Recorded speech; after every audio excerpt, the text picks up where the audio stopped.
3 minutes remaining.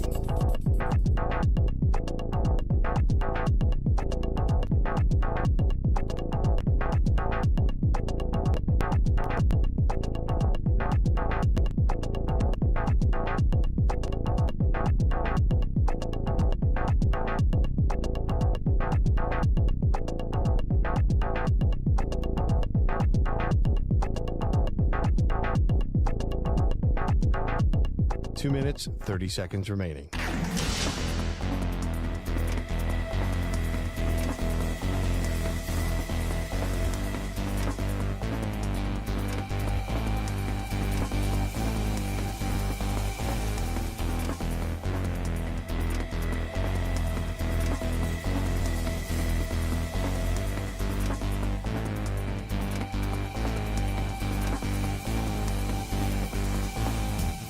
Two minutes remaining.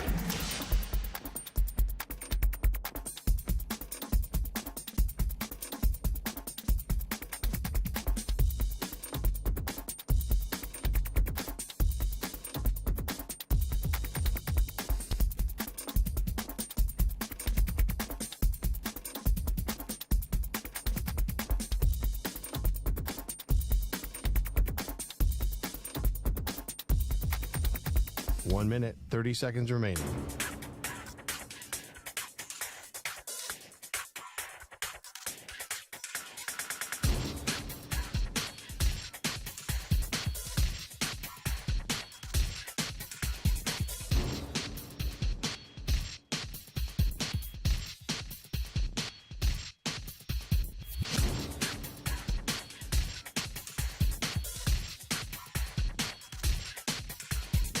One minute remaining.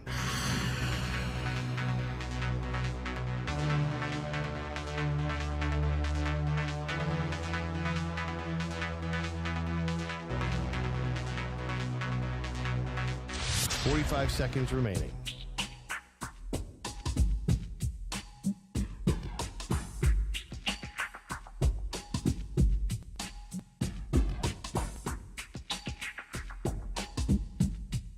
Thirty seconds remaining.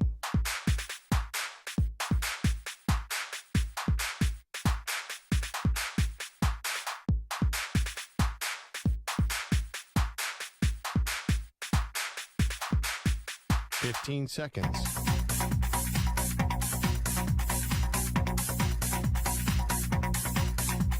Break ends in 5 seconds.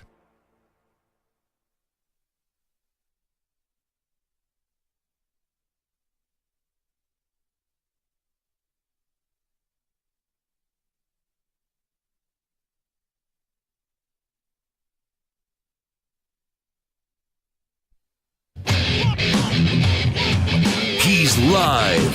He's nationwide on CBS Sports Radio. This is the Zach Gelb Show.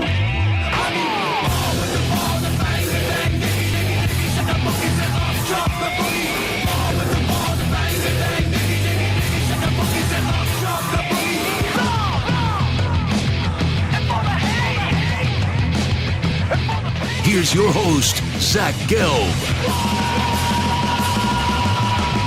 Live from the place you're not overly ostentatious studios of CBS Sports Radio here in beautiful New York City, sitting on top of the 10th floor of 345 Hudson Street. Welcome on in to a Friday edition of the Zach Gelb Show across all the great local CBS Sports Radio affiliates, Sirius XM, Channel 158, the free Odyssey app, and of course streaming live on YouTube.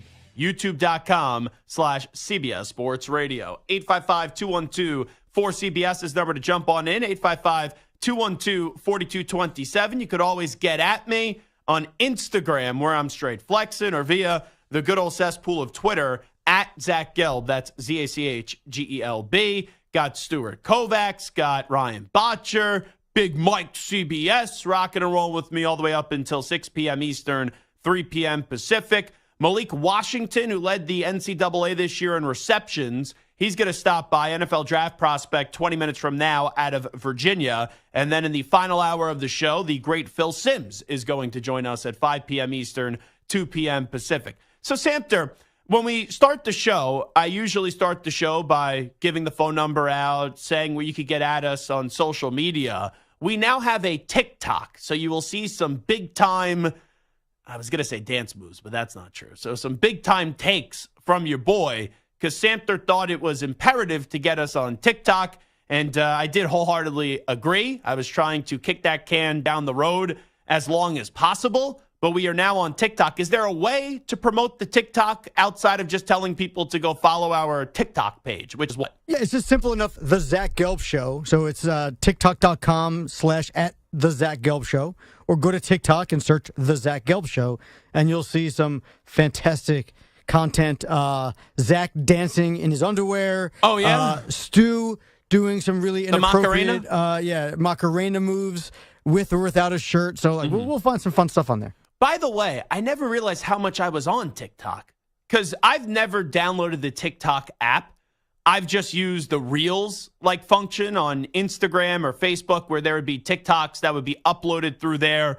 And then once you go down that rabbit hole, you would start to see them. But ever since Samter created the Zach Gelb Show TikTok page for me, I have searched my name to go find the actual account. And there are a lot of Zach Gelb Show clips already on TikTok from viral things that we've done, rants and interviews and all that jazz. So the TikTok portion of the internet has been big fans of the Zach Gelb Show. Anyway, wow, that was quick. YouTube.com/CBS Sports Radio. Someone's already brought up what the sensitive Shepherd, David Shepherd, had to say about your boy last night on the Bart Winkler Show. Don't worry, gentlemen. We will, and ladies, we will get to that later on in the show. But I got to start off with another big-time performance, even though it's in the NBA regular season, which is not a big-time event. But Nikola Jokic and the Denver Nuggets, the defending world champions, are going up against a team with the preeminent record in the NBA in the Boston Celtics last night. And the Denver Nuggets found a way to win the game, and not only found a way to win the game, death taxes and Nikola Jokic registering a triple-double, which he did last night once again, where the Joker goes for 32 points, 12 rebounds, and 11 assists. I said something pretty much in passing from one segment to the next on this show a few weeks ago, and now I want to circle back to it. What Nikola Jokic is to the NBA is what Patrick Mahomes is to the NFL. Patrick Mahomes is now a 3-time world champion. Patrick Mahomes is now a 2-time NFL MVP. And Patrick Mahomes is unstoppable right now. He's the face of the sport, and his passing ability and the way he throws the football, you may think you could have a team like the Kansas City Chiefs down and out, like when the Texans were up all those points, 20-something points in a playoff game. When the 49ers, the first Super Bowl, were up 10 with 7.5 to play. When the Eagles were up 10 at halftime. When the Bills were up with 13 seconds to go. And even when you think you have Mahomes, you don't have Mahomes. And this year illustrated that more than ever. Because this year, compared to all the other years, what did we say about the NFL? It is as open as ever. And the Chiefs aren't expected to win it. So if you don't beat the Chiefs now, when are you going to beat them? And I will give credit to my producer extraordinaire, who is a fugazi Kansas City Chiefs fan, because he rooted the first 42, 43 years of his life for the New York Jets. And then once Rodgers went down with the Achilles injury, he's like, I can't take the pain, the suffering, and all the heartache. So I'm going to go join the bandwagon of the best team in the NFL and the next NFL dynasty, as they were on a cusp of becoming an NFL dynasty. And we know that they ended up being an NFL dynasty this year with their third world championship. But Samter put all of his loyalty into the basket of the Kansas City Chiefs. And even when it got ugly, and even when it was doom and gloom, where the Chiefs lost to the lowly Raiders, Samter not only doubled down, he tripled down, he quadrupled down. And he kept on saying, until someone takes down the Kansas City Chiefs, I will not believe that someone else is going to be a world champion this year when it comes to the NFL. And when we look at the NBA this season, knowing that the NFL just went through something similar, where it was open, the defending champion was not a lock to get back to the finals, was not a lock to win another world championship, even though they have the best player and the most unstoppable player in the sport right now, and everything was there for the taking. We know what Kansas City did, And now I sit here, and I said this 3 weeks ago, and I'll say it again. Until someone takes down Denver in a 7-game series, and that's the big difference here. At least in the NFL, you could lose, right? It's a 1 game and you're done. So you could have an off night, and we've seen that before where a team is like an all-time great team. They have an off night, and they lose and their season's over. But in the NBA, you have some insurance because 1 loss is not going to kill you. Heck, you could lose 3 times in a series. Just as long as you find a way to get to 4 wins before the other team does in a best of 7, you'll find a way to survive in advance. But the way that I look at Denver right now, in an NBA where you see the Boston Celtics, they've been close, but they haven't got the job done yet. You look at the Milwaukee Bucks, a team that I love with Giannis Antetokounmpo, and I had high hopes for heading into the season with the great Dame Lillard and it being Dame Dollar time. But now bringing in Doc Rivers, I know he has an NBA championship, but he doesn't really inspire confidence in a roster and inspire belief in yours truly in the year of 2024. So that's just the Eastern Conference. Because Cleveland, Orlando, the Knicks, they're nice stories. The Sixers are without Embiid, but nice stories don't always result in you representing your team in the NBA championship. Like right now in the East, the only teams I could see getting to the NBA Finals are the Celtics, the Bucks, and then I will give the benefit of the doubt to the Miami Heat because the Heat ceiling is just getting to a final, but they won't win it with this group. So the NBA is wide open. And then you delve into the Western Conference, and you just had the cat injury with Minnesota. Oklahoma City's had a phenomenal season, but I can't say I trust them to go win multiple playoff series this year. The Clippers, if they're healthy, and that's a big if, they could be a force, but I know Kawhi Leonard's a great finisher. The other guys on the roster, not so much. I can't trust the Pelicans. The Suns, I don't think they ever get on the same page. I liked what the Kings were doing, but they haven't been as dominant as they were the year before. The Dallas Mavericks, yeah, they have Luka. And the Warriors and the Lakers are a non-factor. So I look at the Eastern Conference and the Western Conference, and nobody blows you away. No one you look at them and you say, they are the team, and they're going to be so much better than everybody else. So you go through this, and you look at Denver, who's currently 1 game out from the number 1 seed in the Western Conference. They're 43-20. They have Nikola Jokic. You have Jamal Murray.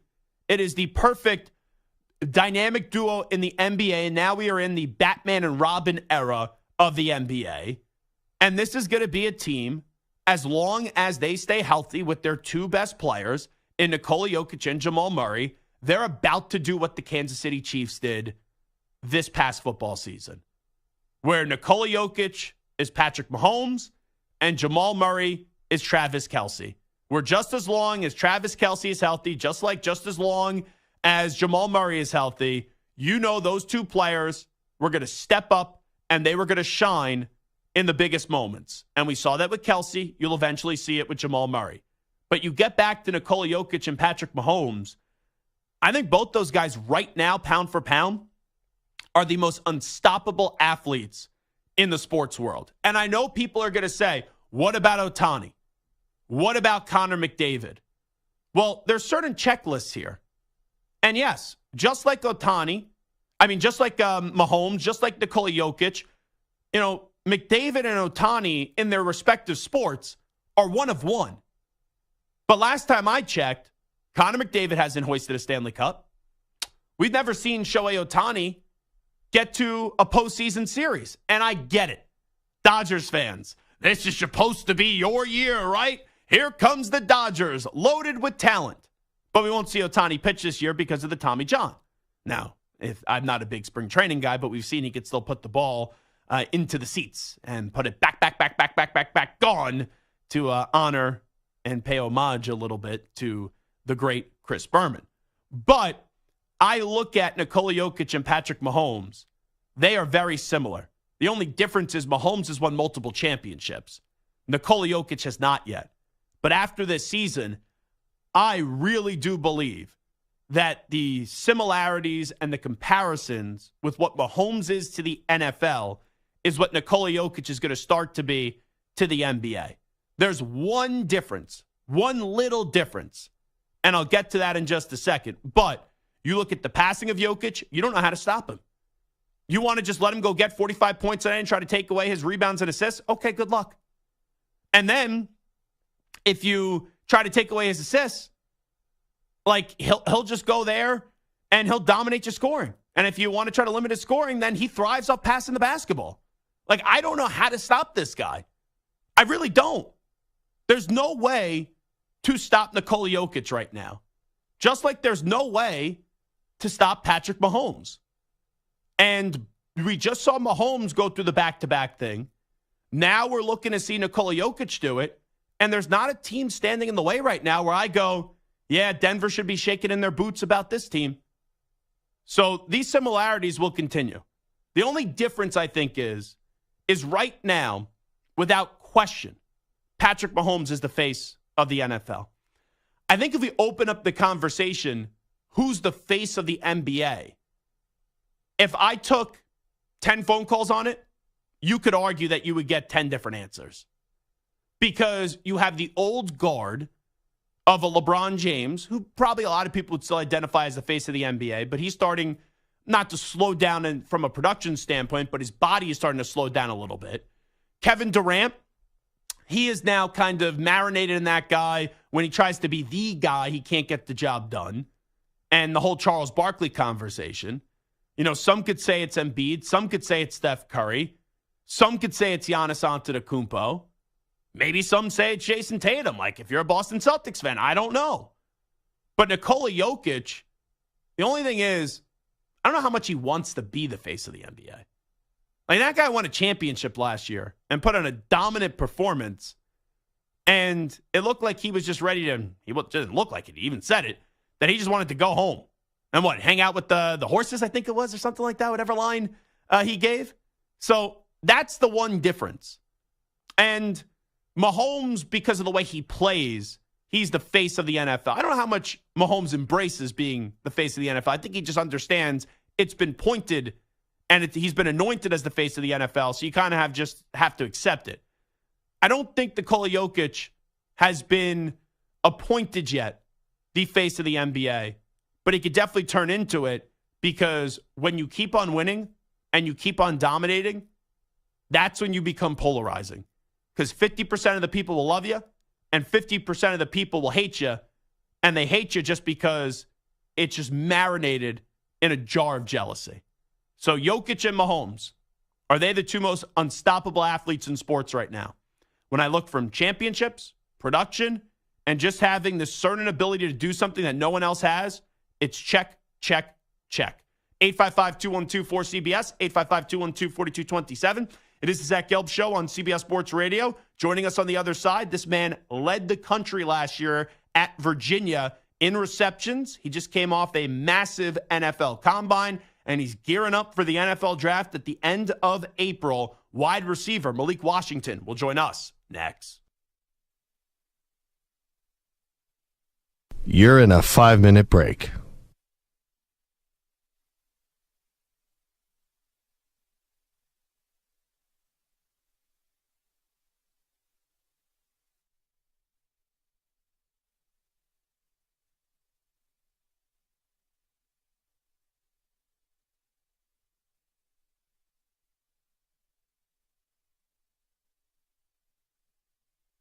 Four minutes, 30 seconds remaining.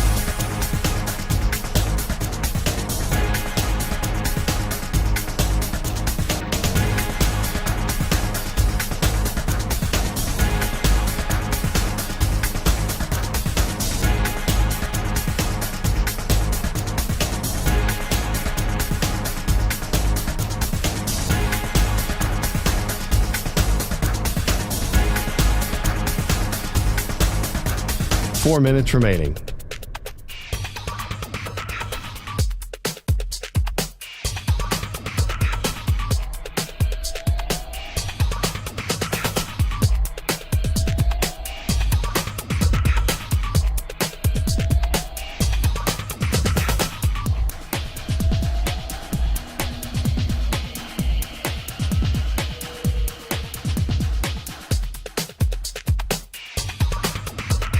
3 minutes, 30 seconds remaining.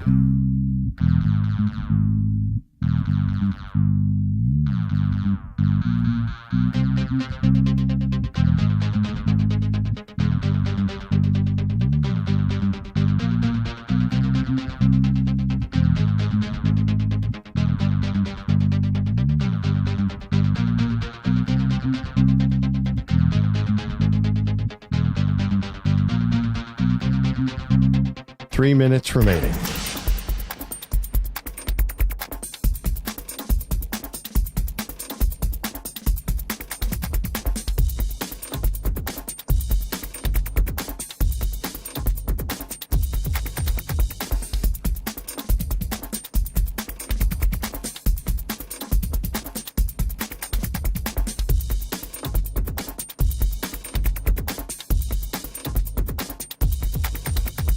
Two minutes, 30 seconds remaining.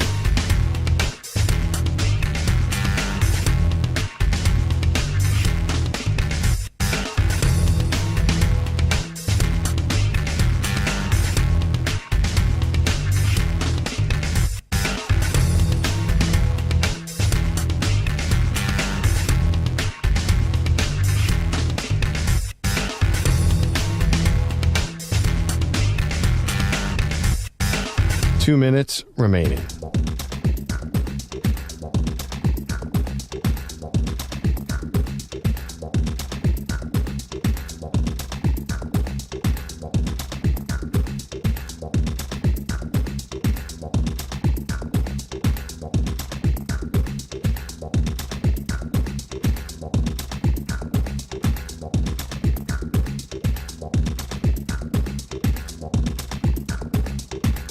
One minute, 30 seconds remaining.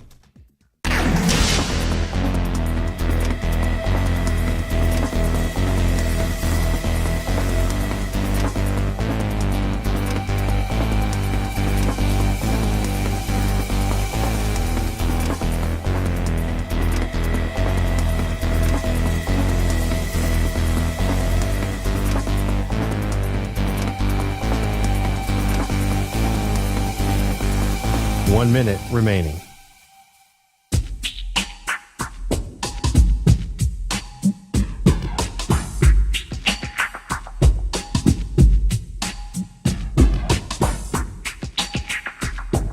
Forty-five seconds remaining.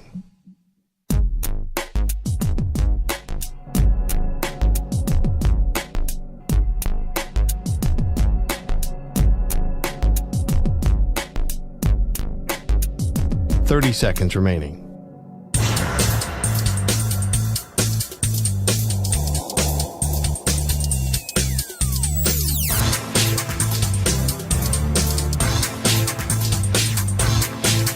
Fifteen seconds.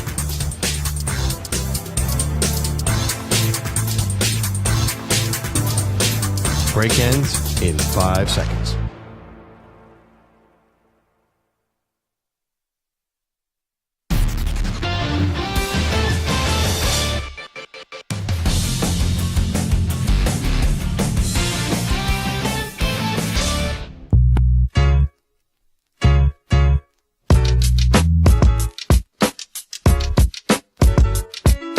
Now back to the Zach Gelb Show. All righty, this is Zach Gelb Show, coast to coast on CBS Sports Radio. Malik Washington spent 4 years at Northwestern, and then he transferred over to Virginia, and he had a monster season in his final year in college football. He led the nation in receptions with 110 of them, then had 1,426 yards and 9 receiving touchdowns, 10 games this year, breaking the 100-yard receiving mark. And he just put up monster results at the NFL Combine, and he's getting set to find out where his name is going to be called in the NFL draft that comes your way in Detroit at the end of April. And Malik Washington is kind enough to join us on the Zach Gelb Show on CBS Sports Radio. Malik, appreciate the time. Thanks so much for doing this. Congrats on all the success. And how you been? Of course, man. I'm happy to be here. It's kind of, we're still in the process, that pre-draft process, so trying to figure everything out. Take it one day at a time, but I'm blessed to be here right now.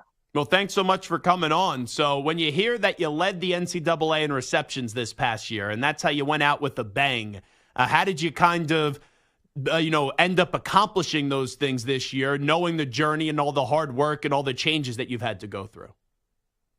Yeah, I mean, I set a lot of goals. I knew what I wanted and stuff in this process. Transferring over to Virginia, I kind of had like an idea. And of course, like I just surpassed those ideas. I surpassed those goals. I was able to do things, I didn't even imagine myself doing. So it's a big credit to the people I was around, the coaching staff, and the guys I was with that led me to this position. You look back at your season, I just said it a few moments ago. In 10 games this year, you broke the 100-yard receiving mark, so there was an incredible amount of consistency. When you're just in the zone like that, midway through the season, towards the end of the season, when was it when you said it doesn't matter who they put out there in front of me, I know I'm just going to find a way to dominate on the field? Yeah, so week 2 we played JMU, and I went for like 119. And then I followed it up with Maryland. I had like 141, and I was like, all right, I'm starting to get to a point where if we just keep giving me the ball, I'm going to break 100 every single time, every single game. So I had a disappointing one versus Boston College. I had 97. So without that, if you plus 3 yards there, that's 11 games over 100. So that would have been everything, and that would have been like consistent 11 games in a row. So I would say after Maryland, I kind of just assumed like if I got the ball, I was going to go for 100. Talking to Malik Washington right now. So you just know how this process works. When you look back at what happened at Northwestern and now with what you did at Virginia, some people are going to say, well, is this just like a one-hit wonder? Why are you going to be able to translate this success that you had in your final season at Virginia to go on and have a solid NFL career?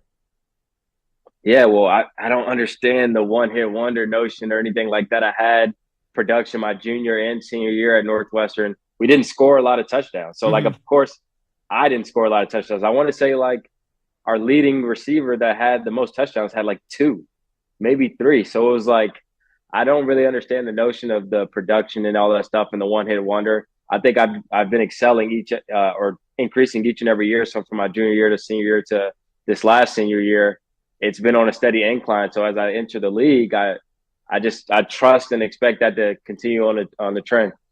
Was the combine, now you had big results, but leading up to the combine, was there just some natural stress there? Because like what I just said, people just look at the stats and then, I've seen you play, so it's a little bit different, but sometimes people lose context and they just judge what you do at the combine. So was that time leading up to the combine a little bit stressful, knowing how much on the line for your stock it potentially did mean? Oh my God, it was super anxious. It was super stressful. Just knowing that I knew I had some expectations, especially being a guy from, not big football schools, and everybody's trying to figure it out. And then they're saying he's 5'8" and all this stuff. So I knew I had to get in there. I had to go run. I had to run well. I had to jump well. I had to show off in the position drills and stuff like that. And like, there was numbers that I wanted to hit that I just didn't hit. And I know I can hit, but all the nerves and all the anxious feelings come out when you're lined up on that white line about to run your 40. So of course I'm proud of my showing there, but I know I could do so much better. Could you do better on the vertical? Because I saw that came in at a 42.5. Yeah, I don't know if I could do that. That I really hit my mark then. I PR'd there. Yeah, I was going to say, I just saw that all on social media when you did your vertical jump. Everyone was just like, wow, it was the eyeball emoji that was just going all over social media. I think it was like the 98th percentile or something like that I read. Yeah, I definitely hit my PR there. So let me ask you this then, as Malik Washington is here with us, just led the NCAA in receptions this past year. What is someone getting with you as a football player? Like if someone's never seen your game before, they end up drafting you coming up in April, if it's the second, third round, whatever it may be. What is a fan getting when their team drafts Malik Washington? I mean, they're getting exactly what they want, an ultimate competitor, somebody that's going to fight, whether it's the first quarter or the fourth quarter. You won't even be able to tell if you cut on the film, because that's just somebody that I'm going to show up every single play. I'm like a gnat, man. Yeah, I'm going to get hit. I'm going to go down, and I'm going to get right back up, and I'm going to be there all game. So I think you're going to get the ultimate competitor. You're going to get someone who's going to show up for you, who's going to be consistent, who's going to be reliable, and someone that's going to move the sticks. And then that's a big part of the game. That's a big part of offense. Can you move the sticks? Can you get in the end zone? I think I'll be able to provide that. When people say, hey, you're 5'8", you're too small, like, does that just annoy you and motivate you? Because when I watch you play, you break tackles. You're more physical than what your size would suggest, and you also weigh in a little over 190 pounds. So as people have been telling you in life, oh, you're too short to play wide receiver, did that kind of burn a little fire in your tummy and make you play a little bit angrier? Dude, I've become tone deaf to the too short comments. Really, what gets me now is you're built like a running back. You ever thought about playing running back? That gets me, man, because I'm like, bro, I play receiver. I can run routes. I can catch the ball. Like, I feel like I'm one of the best pass catchers there is in college football. So it's like, I don't want to hear you tell me that I should be playing running backs when running backs are known for not being able to catch the ball. So for me, it's getting over that hump of people saying you're built like a running back and all of this and that. I think, man, I'm just a football player. I go out there and make plays. And the crazy part is when you watch you, like I had to do a double take at the height. I'm like, he doesn't look like he plays like he's 5'8". You look like you play a lot bigger than that. Mm-hmm. Wrap it up with Malik Washington. So after the draft, like after the combine, excuse me, there's all these crazy projections. Like, you think you've solidified being a second-round pick now? Because I see a lot of people saying, hey, you could be a second-round pick, and then if you get them, get Malik in round 3, it's going to be totally a steal of the draft. I mean, that stuff, it's so hard to keep up with, especially with the media. Some guys are going to like me, some guys aren't. So on some guys' boards, I'm going to be in the 5th, 6th round, and some people are going to be like, we got to get this guy in the 2nd, 3rd round. So it's kind of up in the air. You never really know. I especially don't know what NFL teams are thinking. So that's what makes this process so long, so nerve-wracking and stuff like that. I won't find out until April 25th through 27th, something around there. So it's a long process, and I can't wait to see where I end up. Growing up as a kid, who were some football players that you really loved watching? Who were some of your idols on the football field? I couldn't cut off Michael Vick. I couldn't stop watching all the miraculous things that he did, just running the football. And I mean, I used to watch his games. Like I would watch his highlights before. I didn't even play quarterback at the time, but I was watching his highlights just to see how to break tackles and stuff like that. I watch a lot of Tyrann Mathieu, Steve Smith, a lot of Jarvis Landry, guys like that. If you put all those guys together, you get tough. You get an attitude that nobody else has, and you get that competitive nature that I talked about a little bit earlier. I think those players really embodied that, and I had to look up to them when I was younger. Who are some quarterbacks in the league right now that if you got drafted by that team, it would really excite you? You'd be like, man, I can't believe I'm playing with this or that quarterback.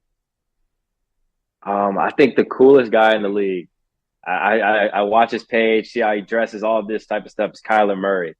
I think he's really cool. And what does he do? Like, he scrambles around.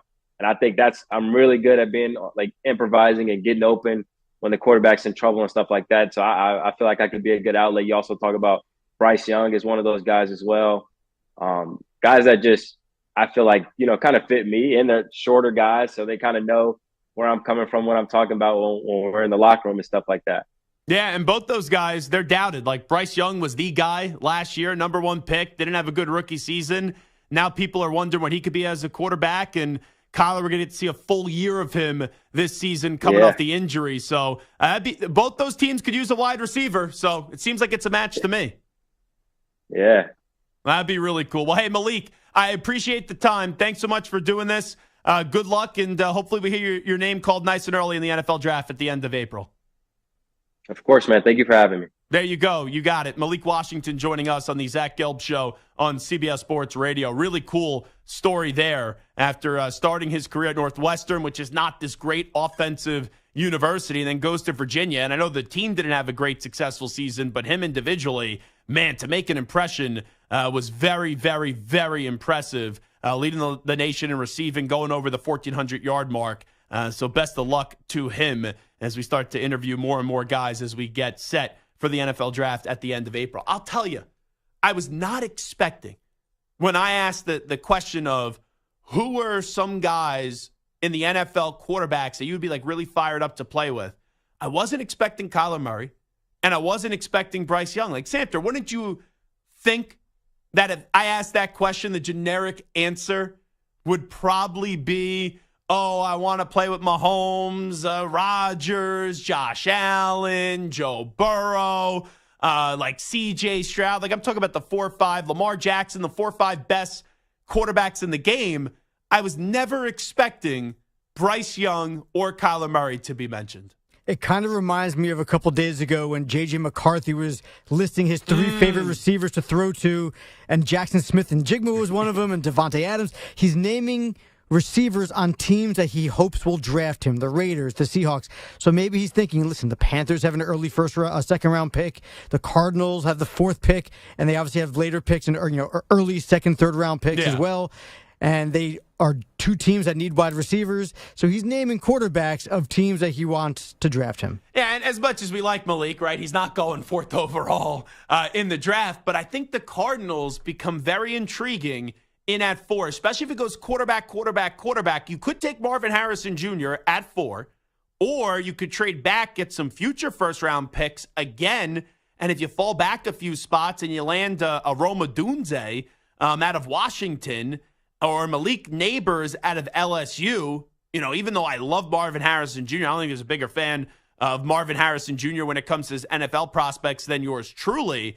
But if you pick up an extra first-round pick and there is a small difference between those players, then, it may be something to think about for Arizona as they're still building that team. But I can't, that's someone that we haven't talked about a lot. I can't wait to see what Kyler Murray is going to do this year, because it seems like the stock of Kyler Murray really did plummet, and he still got paid. And then at the end of last season, people were like, okay, maybe this is a team to watch, but they need more talent. They got to get him some wide receivers. We'll just say this. They have the 4th pick, the 27th pick, the 35th pick. Yeah. So they have 3 picks from the Texans top 30. Yep, in the top 35, including a top 5 pick. So they're setting themselves up pretty well to do some stuff. Yeah. Lineman, receiver. Lineman, receiver. Probably what's going to happen. Oh, what a pleasant surprise this is on a Friday. I don't know if I like his hat, but I do like his CBS Sports Radio updates, and we'll get to one in just a second. But before we do that, let me just tell you, when we come on back, we'll update you some of the biggest stories in the world of sports with some audio. That is called the News Brief. But first up, with the latest CBS Sports Radio update, here he is, Pat Boyle. CBS Sports Radio. Sports Flash. All right, Zach, after the Broncos ate a record $85 million in dead cap money to rid themselves of him, Russell Wilson is wasting no time visiting teams to make his next move. He met with the Giants yesterday. He's meeting with the Steelers today. Reportedly could be meeting with the Raiders as well. Elsewhere in free agency, speaking of the Steelers, they're releasing 8-time Pro Bowl corner Patrick Peterson. Speaking of the Raiders, they're releasing QB Brian Hoyer. Patriots are re-signing tight end Hunter Henry to a 3-year deal, and the 49ers are re-signing right tackle Colton McKivitz to a 1-year, $7 million deal. Meanwhile, NHL trade deadline is all wrapped up after big moves over the last few days. No blockbuster trade today, but the highlighted moves of the day include the Jets acquiring Tyler Toffoli from the Devils, the Bruins acquiring Pat Maroon from the Wild, and the Hurricanes acquiring Evgeny Kuznetsov from the Capitals. College hoops, 17 conference tournament games today as the madness is just around the corner. Former top 25 team Indiana State, they beat Missouri State 75-59 to move into the MVC semis. High Point, they have 25 wins now. They beat Radford 77-63 to advance to the Big South semis. Second round of the Indian Wells in the California Desert. Reigning Australian Open champ Yannick Sinner torches Aussie Tanasi Kokonakis in straight sets. Women's side, former Virginia Cavalier, 2-time national champ Danielle Collins takes on the world number 1 Iga Swiatek. Coming up, I'm Pat Boyle. CBS Sports Radio.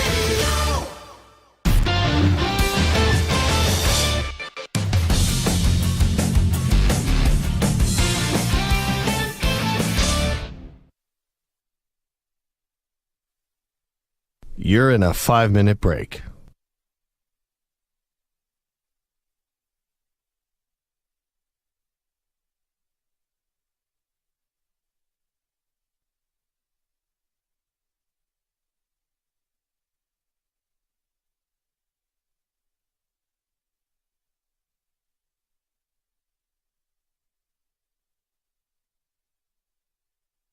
Four minutes, 30 seconds remaining.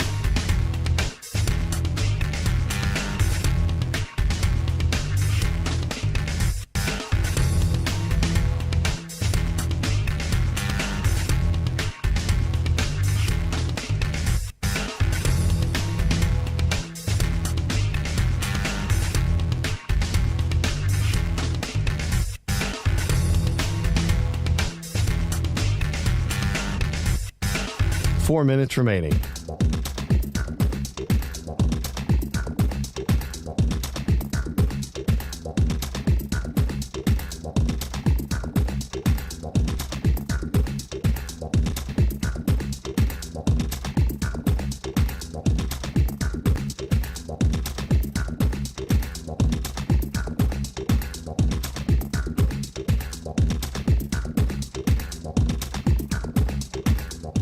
3 minutes, 30 seconds remaining.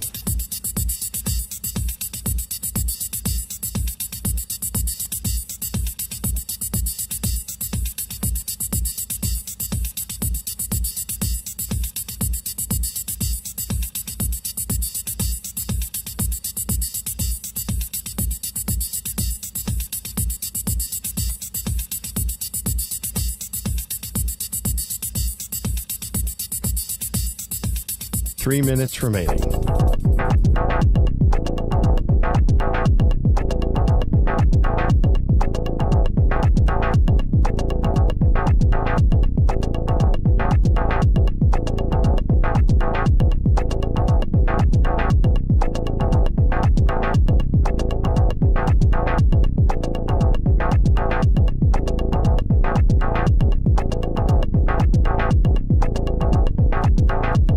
Two minutes, 30 seconds remaining.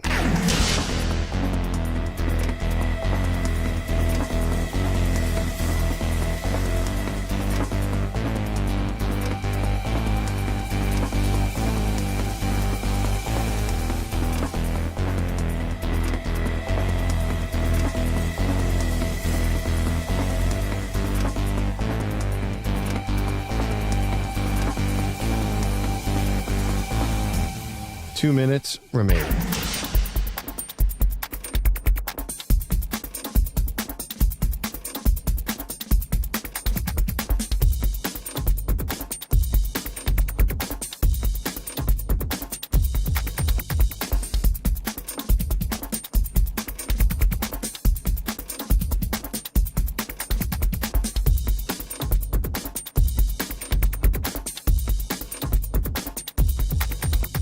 One minute, 30 seconds remaining.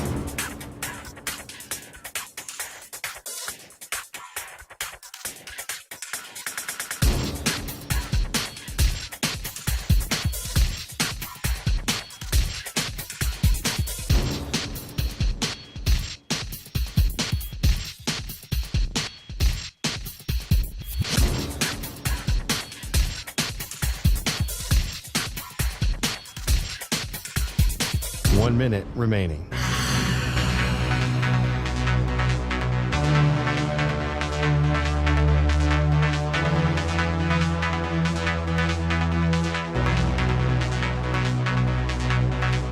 Forty-five seconds remaining.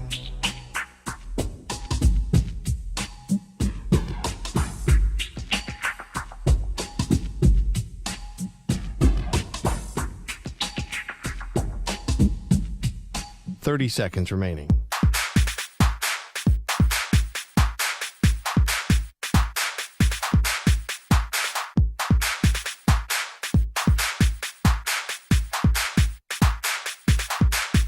Fifteen seconds.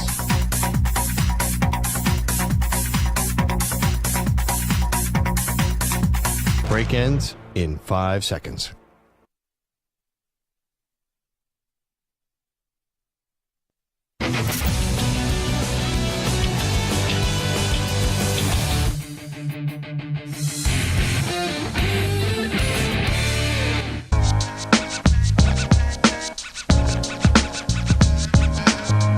Now back to the Zach Gelb Show. It's time to Ask the Pros, where you, the listener, gets to ask us a question brought to you by O'Reilly Auto Parts. Simply tweet your question at CBS Sports Radio or at Zach Gelb using the hashtag #AskThePros. Be listening later in the show. We might answer your question. Think O'Reilly Auto Parts for all your car care needs. Get guaranteed low prices and excellent customer service from the professional parts people at O'Reilly Auto Parts. O'Reilly Auto Parts. Let's get to a news brief.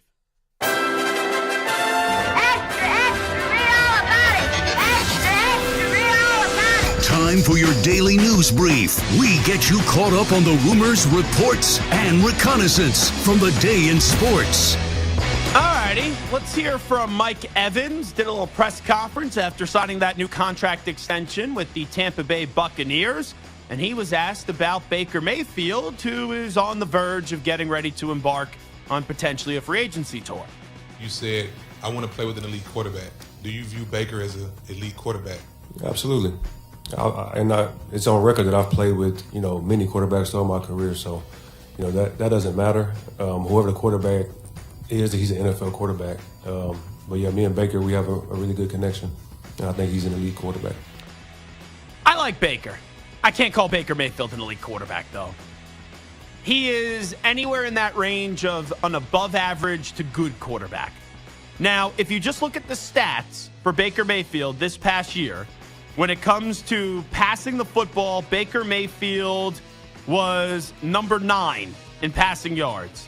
When it comes to completion percentage, Baker Mayfield wasn't even in the top 10. How about passing touchdowns? This is the one that I think surprises people. Baker Mayfield had the 7th most passing touchdowns in the league this year.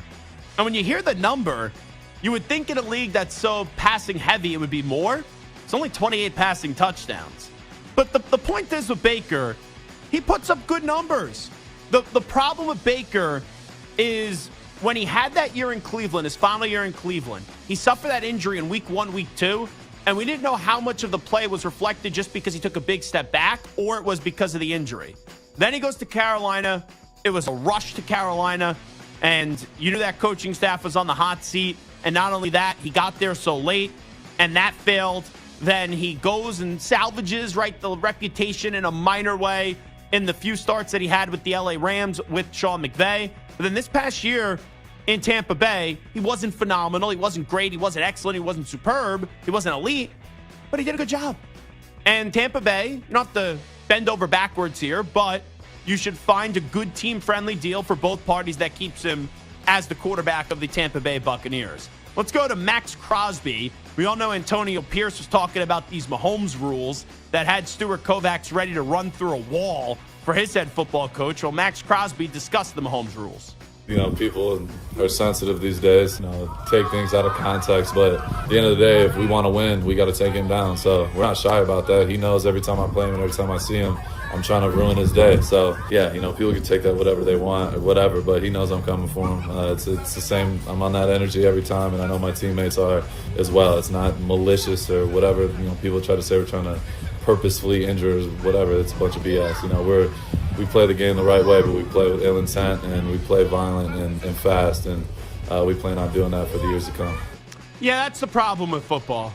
You have a physical, malicious, violent sport, and then people say things that are physical, and people are like, hold on, wait a second, you crossed the line, you can't say that. I don't think Antonio Pierce, when he said what he said, and I said this at the time, crossed any line. I don't think they're going out there looking to break Patrick Mahomes' arm or tear his ACL, but they are looking to inflict pain. And that's what you're supposed to do. You're going out there to tackle the quarterback and make the quarterback's life a living hell. Here is the play-by-play of the Anthony Edwards amazing game-saving block last night. This courtesy of the Warriors Radio Network. The free throw is up. It is no good.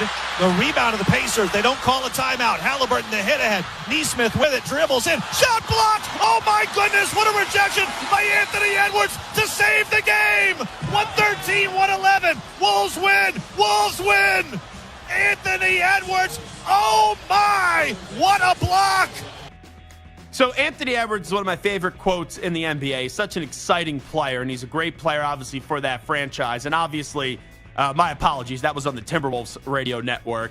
But let's hear Anthony Edwards talk about his game-saving block. I hit my head, I think, on the rim. It's hurting real bad, and I landed on my wrist. But, I saw him with the lane. I knew he was going for the layup, and I was just like, man, I'm finna go get this. I ain't never jumped that high in my life. Let's keep it in the NBA. Let's go to Brian Windhorst, Windy on ESPN. Jason Tatum, according to Windy last night in the L up against the Denver Nuggets, lost the MVP. Jason Tatum's MVP case is over. It is not happening. This has been a brutal 3 days for an MVP case for Jason Tatum. And 3 days in March doesn't make the season. He comes into this game. Everybody is into this game. Jaylen Brown came out with fire in his eyes from the opening tip. You've got Michael Malone stomping up and down the sideline like it's a Game 7. And you got Jason Tatum having as many turnovers as baskets. No, you can't be the MVP and perform that way in these games. And he's had a number of disappointments in the clutch. Let me ask you this. Do you think Windy has that same energy if that was LeBron who had a performance like that last night? Stu, you look like you gave me a pretty quick no. Yeah, absolutely not. If it was LeBron, it'd be a totally different. I think there's a different standard for like a Tatum who's never done it, and people are kind of not believers in him yet. So I think definitely if it was LeBron, it'd be different. But so I think there's a difference in saying someone shouldn't win an MVP and then not believing in them. Like Tatum, I know Samter a few weeks ago was like, he's the 9th best player in the NBA or whatever he said. I think he's a little bit better than that. And he's had some great moments, but I guess his comp would be like Josh Allen. That's what I would say, where Josh Allen is one of the best at what he does. Jason Tatum is one of the best at what he does. He's one of the best players in the league, period. End of conversation. But you haven't won a championship. And he's been close. He's even been closer than Josh Allen, because at least the Celtics got to the final round. But when you are someone that is so exceptional and you have your entire career right in front of you and there's not a lot to criticize about outside of winning a championship, that's kind of turns into a bigger situation than where it needs to be. So that's what I'll say about that. All righty, so yesterday, here's the weird part. So we talked about the Jake Paul-Mike Tyson fight. And I remember 2 years ago where somehow Shep was on the air and he was talking about how he would beat Mike Tyson in a fight. And I remember DA, when he was here, clowned him. I clowned him. I thought it was one of the dumbest things I've ever heard. And Shep's whole premise was that if he had to train a year for a fight with Mike Tyson, he would take it seriously. And because he's a marathon runner, that now the world-class athlete David Shepard would be able to dance around in the ring and be able to outlast Mike Tyson. What I told Shep then is what I'll say once again. One punch with Tyson will be able to land on you because you're not a fighter.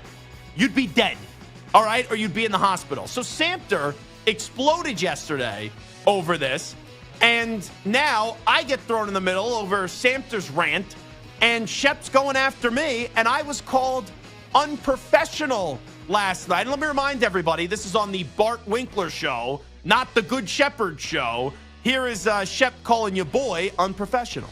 If you're going to talk about me and you're going to put me down and you're going to make fun of my voice, at least extend the courtesy to me as another professional in this company to have me on your show and have a conversation. But don't use 2 segments to slam me. If you want to be a professional about this, be an adult, and don't just use your show to try to put me down. Yes, that's what we set out to do yesterday in our pre-show meetings. I said to Samter, we need to take a shot at David Shepard. And we need to take David Shepard down. Like, come on, Shep. You can't think that highly of yourself. This was an impromptu conversation yesterday. I actually remember talking about it before the show, and I was twisting my mustache. Yes, let's take down Shep. Really? He's the sensitive Shepard. And I didn't even make fun of his voice yesterday. And you should be flattered if people imitate you. And he's calling you out. I'm the one who's going off on him. He didn't say my name once. You know, this Gelb guy, he's just going after the way that I talk and my voice, and he's making fun of me. It was Samter, for crying out loud. Now Shep goes from, this is how delusional he is. He may be Shep the Stu Nod, if we're being honest. He goes from saying, I could beat Mike Tyson in a fight, and now he's going, like, hitting down there in that conversation, going from Tyson, all right, at least it's a crazy take, and now he's saying he could beat me in a fight. Go ahead. So you're challenging Zach Gelb to a fight? No, I'm not challenging Zach Gelb to fight. I think you guys need to fight. No, I don't want to. I don't want to. I'll be the ref. I'll be Mills Lane. I don't want to fight him. I would win if we fought, but I don't want to fight him. Now, with that being said, oh boy, I would win. I would beat Zach Gelb in a fight. No, you wouldn't. I would beat Zach Gelb in a fight. I'm a better athlete than he is. I am, Bart. Being a better athlete doesn't mean you're a better fighter. Like, Nate Robinson was a better athlete than David Shepard. Jake Paul still KO'd Nate Robinson. I don't think anyone says Jake Paul's a better athlete than Nate Robinson. And now Shep is this world-class athlete. Why? Because he's run a few marathons? Now, not to brag, I played high school football. Not to brag, believe it or not, I ran 5.5Ks in my life. Does that make me a great athlete? Like, give me a break. And once again, just because you're a great athlete doesn't mean you're a great fighter. And Shep, if we got into a ring, I would drag you around the ring. It would not end well. You would not beat me in a fight. You could lock that up. You could seal, sign, and deliver it. That is a guarantee. Here is Shep just getting bashed on the show he's producing by Bart Winkler and Marco Belletti. The only time you've ever really sounded stupid. Well, thank you, because the other show called me a jackass. When you say Well, you I'm were in the acting prime like a of my jackass. athletic career. And I am. Because I hosted, wait a second. I hosted a 5-hour show here after I went and ran 26.2 miles in the New York City Marathon. I get the fact that this guy is an aficionado. I'm embarrassed to be a part of this. This is Bart, rough. but here's the bad. thing. Bart, here's the thing. His own show is laughing at him. That I don't need to say anything more. I think we just dropped the mic. And also, it's so clear what Shep is trying to do. He loves when we talk about him. And then he goes, oh, why don't you invite me on the show? Why would we invite you on the show? Like, if we needed a question about the NBA, maybe we would call you. But to hear this 2-year thing that you do where you say you could beat Mike Tyson in a fight, it's entertaining for us because we get to make fun of it because it's so stupid. You don't actually believe that. You know what? I'll put Shep on this show to have a lie detector test and ask him if he actually believes he could beat Mike Tyson in a fight. Because this is just Shep's shtick. That's what it is. There's no way he actually believes it. And you know what? It's disrespectful to the listening audience. Because he must think the listening audience and all of us here are stupid.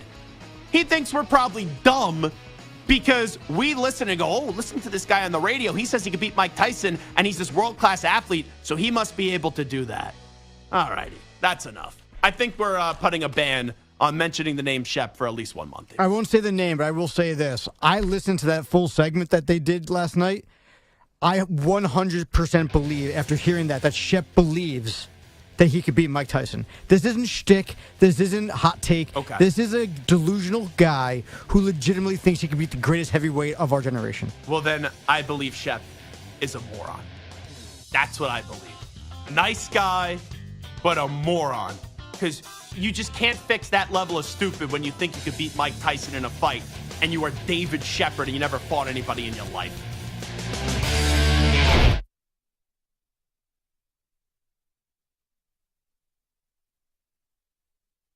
You're in a 5-minute break.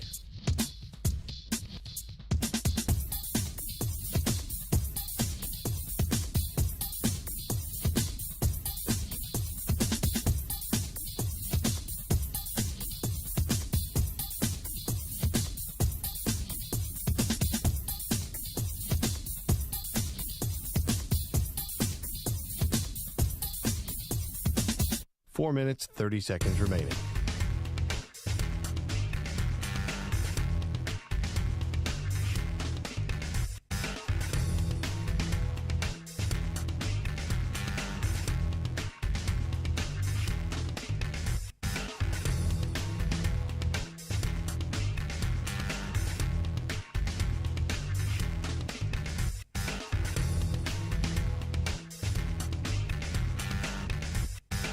Four minutes remaining.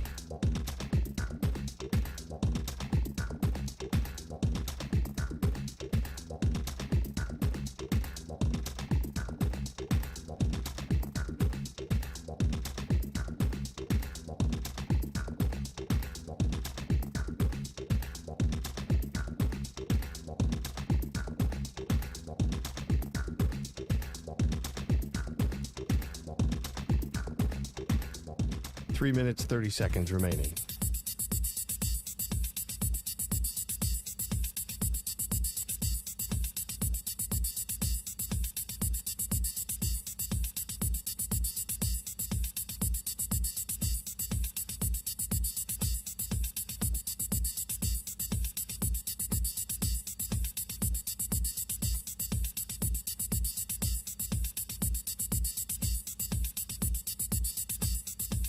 Three minutes remaining.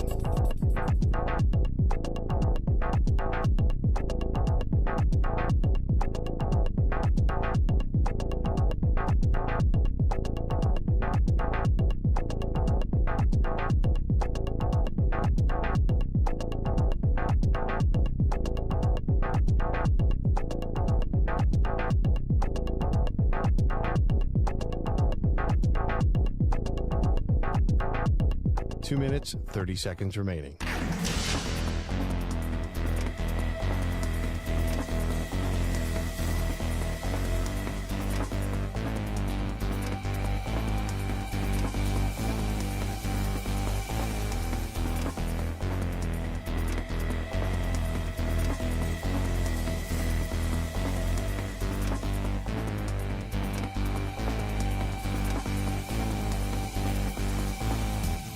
Two minutes remaining.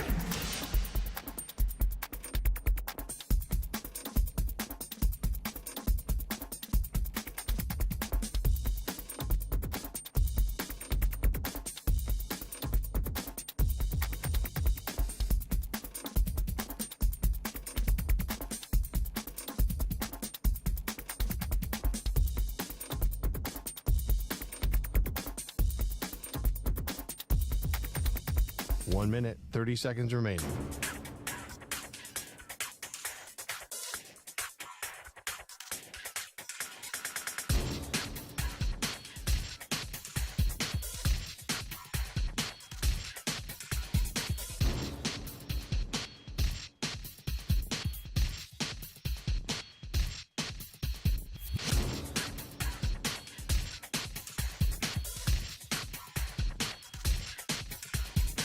One minute remaining.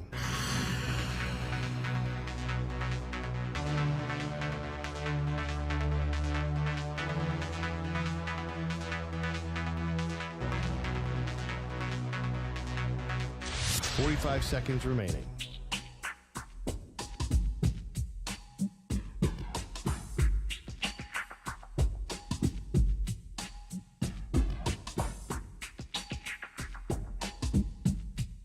Thirty seconds remaining.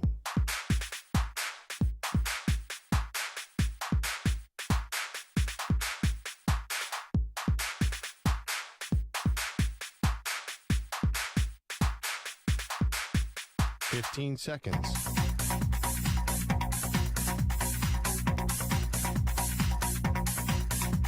Break ends in 5 seconds.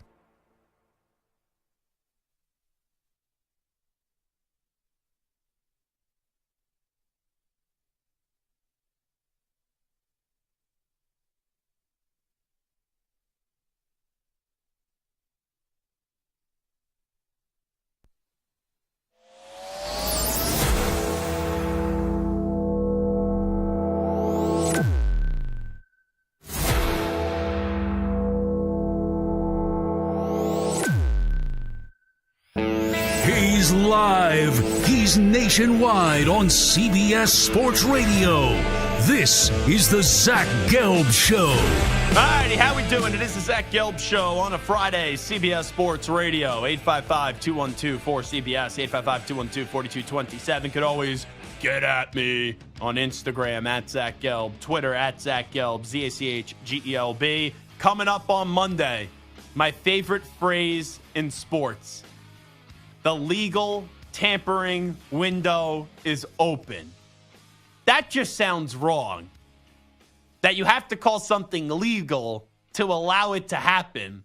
It doesn't make any sense to say something is a legal tampering, period. But that's where we're at. And I always find it funny when, I think it's 4 o'clock when it starts on Monday, 4 o'clock p.m. Eastern, when it's like 4:01. So-and-so has already agreed to terms with the team. So how many of those conversations end up happening over the weekend to get you right at the door or right on the phone with someone and then get the whole contract ironed out and squared away at 4:01 p.m. Eastern? And the new league year does start on Wednesday. So since we are on the cusp of having the new league year start, I want to make 10 predictions for some players that are about to enter free agency. Stu, can I get the music, por favor? All righty, Stu, what do we got? Kirk Cousins. Atlanta. The Falcons are a quarterback away from being a playoff team and a team that could win some playoff games. Not going to be a Super Bowl team. Their ceiling is going to an NFC title game, but I don't believe the Minnesota Vikings are going to give Kirk Cousins the contract that he wants. I think Arthur Blank will be desperate. He wants a veteran at the quarterback position. I think he's going to get one. It's not going to be Justin Fields via trade. It's going to be Kirk Cousins, and you'll have Kirk Cousins handing the football off to Bijan Robinson, Tyler Algier, and throwing the football to Drake London, and you will see a massive improvement from one Kyle Pitts, and they have a good young secondary. Raheem Morris now coaching up the entire team, but more specifically the defensive side of the ball. I like Kirk Cousins to land in the ATL. Chris Jones. So a few weeks ago, when we were talking about potential Chris Jones destinations, I said the Detroit Lions. I'm going to change that now. I ultimately think L'Jarius Sneed, who got franchise tagged, is going to get traded at some point this offseason. And I just take you back to last year. Right when the season started, there was all this drama. Oh, we're going to have a long Chris Jones holdout. He's going to the game 1. He's sitting in the luxury box. They lose to the Detroit Lions, and they found a way to get him back on the field the next week up against Jacksonville.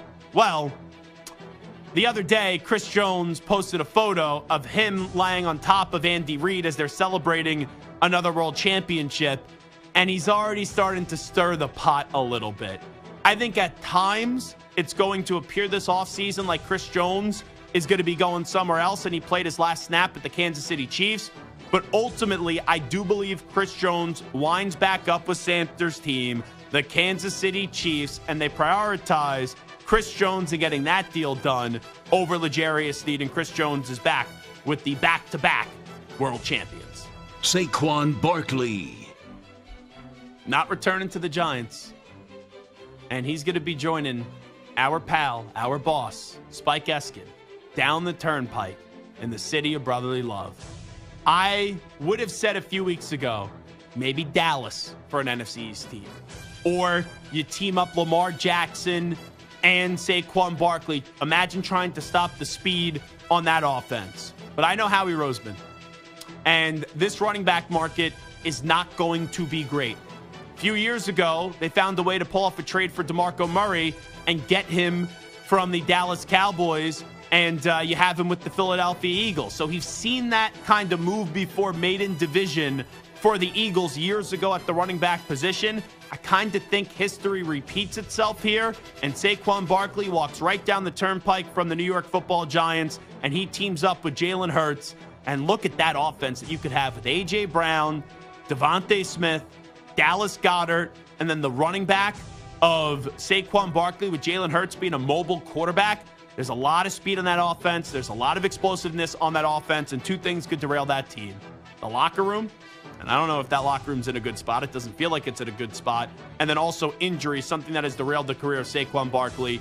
Fly, Eagles, fly. I have Saquon Barkley flying to the Philadelphia Eagles. Derrick Henry. It's kind of funny how this one would work. The one memory that everyone remembers from what has been so far a really fantastic Hall of Fame career of Derrick Henry is the jump pass when he was with Tennessee, the Tebow-type pass in like a Wildcat formation up against the Baltimore Ravens in the playoff game. Derrick Henry basically already said goodbye to Tennessee. Like, if you're a Titans fan and you think that Derrick Henry's coming on back, sorry to tell you, it ain't happening. So Derrick Henry is probably going to get a 1-year deal. You know, maybe it's a 2 or a 3-year deal that it's not really a 2 or 3-year deal because it's low guaranteed money. However you want to present it, however you want to dress it up, fine by me. But I could see the physical, mauling style of Derrick Henry joining the Baltimore Ravens, who are going to need a running back, right? J.K. Dobbins, free agent. Mitchell looked like a good running back, but then he got hurt. Injuries have really hurt the Ravens in that backfield, and go into a goal line situation. 1st and goal at the 9. And you could either, through the legs of Lamar Jackson, get in the end zone, or the physicality of Derrick Henry. It's very tough to slow down that type of offense. Give me Derrick Henry going to the Baltimore Ravens. Calvin Ridley. Oh, this is a good one. Because a few weeks ago I said the Kansas City Chiefs. I don't think that's going to happen. And Mike Evans re-signed with the Tampa Bay Buccaneers. So now there's even more of a need for Calvin Ridley. And I saw a quarterback last year that put on maybe the most impressive rookie performance by a quarterback that I've ever seen, by C.J. Stroud. and his number one wide receiver, and I say this respectfully because he's a friend of show, was Nico Collins. Nico Collins is a good wide receiver. Nico Collins put up numbers that showed he could be a really good wide receiver in this league. But Nico Collins shouldn't be your number one pass-catching option. They already found a way to get Dalton Schultz to come on back, and then he basically just destroyed and eviscerated that Cowboys locker room. This is the Texans now that have a good culture, and people are going to want to join the Texans because of who their quarterback is. And I could see someone like Calvin Ridley jump ship in division and go from Jacksonville and then make his way to Houston and join the Houston Texans. And if you could line up C.J. Stroud throwing the football to where Nico Collins becomes your number 2 wide receiver and Calvin Ridley's your number 1, it's a pretty good trio in H-Town. So give me Calvin Ridley going to the Houston Texans. Josh Jacobs. Stu? Yes or no? Josh Jacobs back with the Raiders. I think so. I think at this point it's a pretty good chance. I'd say more than 50% for sure. Now, I don't consider you to be, even though I know you're a Raiders fan, like, you don't fit all the Raider fan stereotypes. Like, I don't think you dress up, right? I don't, no. But anytime that you're in the presence of a Raider fan, you hear the chant, Raiders. Do you do the Raiders chant? I do the Raiders chant, yeah, of course. Now, it may not be as great as you do it on Sundays because you don't have like 6 or 7 beers in your system.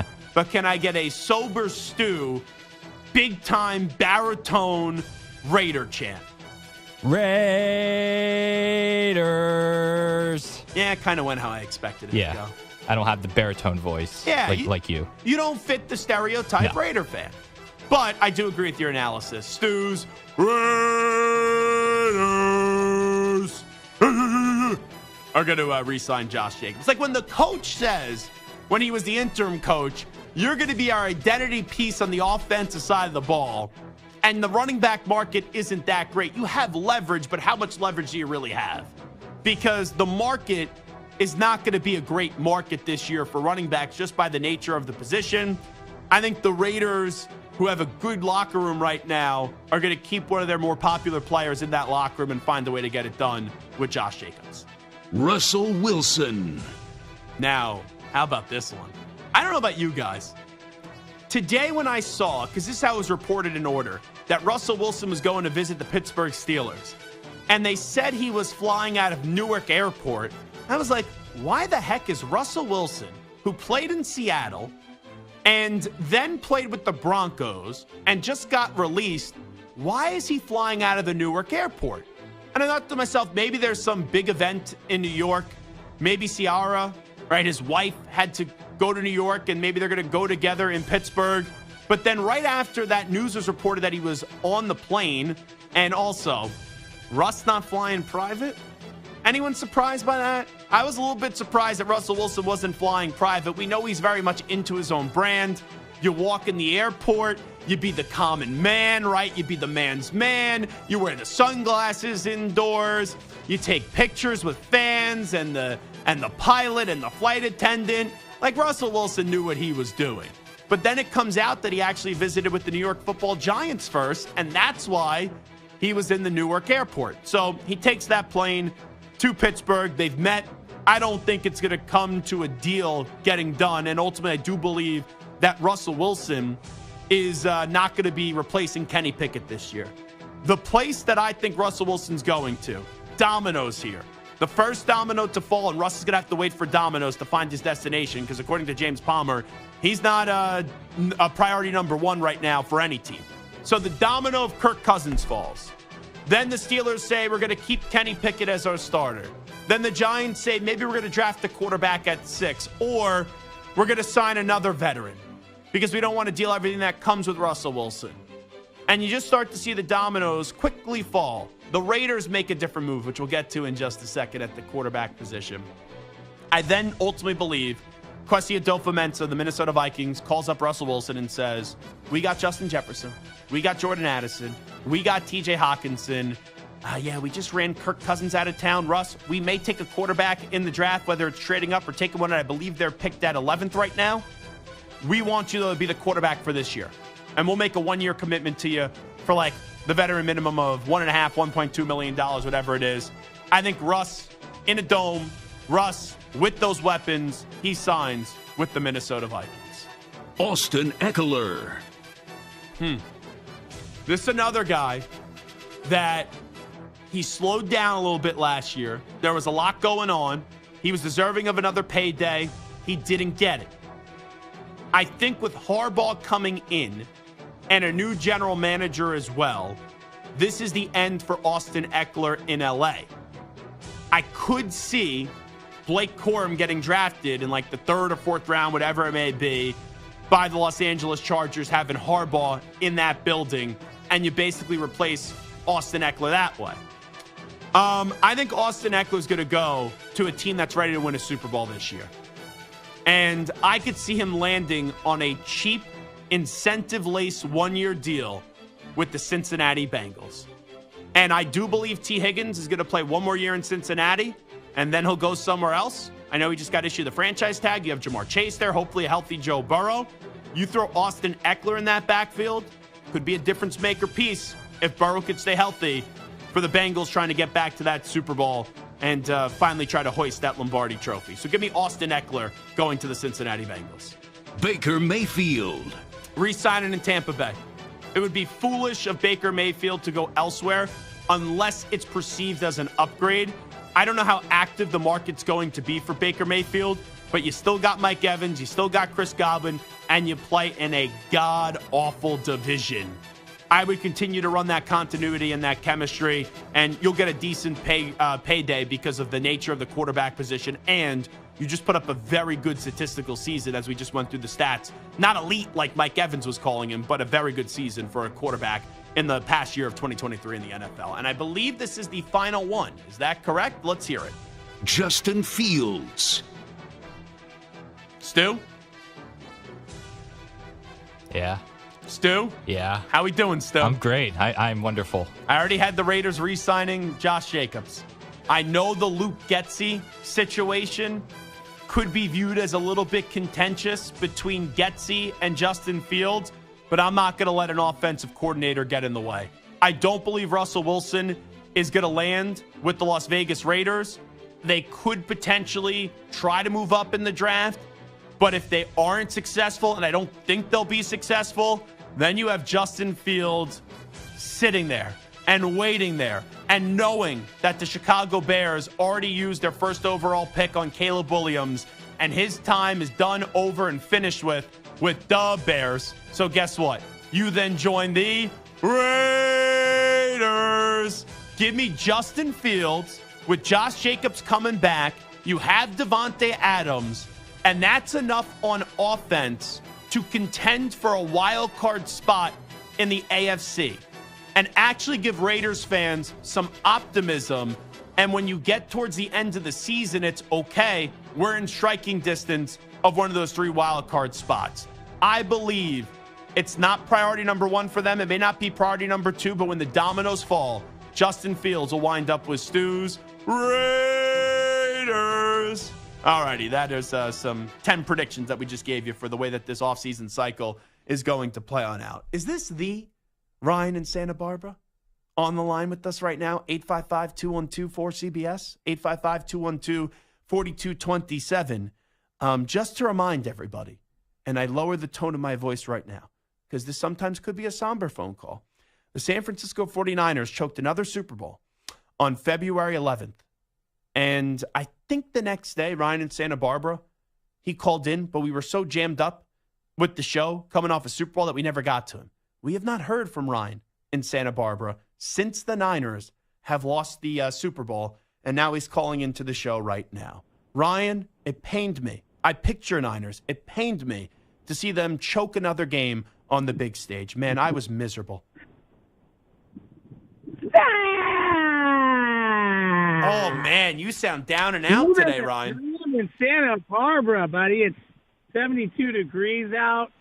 I just picked up the 2024 Suburban Premier to add to my wine fleet, Wine Canyon Tours here in Santa Barbara. Can't wait to take you and when you get a lady friend and Samter and his wife, and we'll get Stu. I don't know if Stu's married, if he's got a girl or what. Yeah, Stu's a sex icon, by the way, Ryan. Sexy Stu. He's a sex icon. Yes.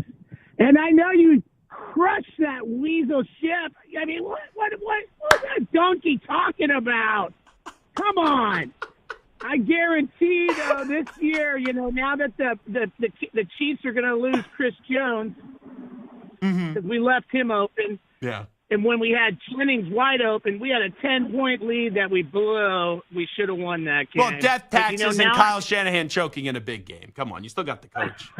I've healed, and now we'll get a new defensive coordinator. We're gonna keep all of our squad together. Mm-hmm.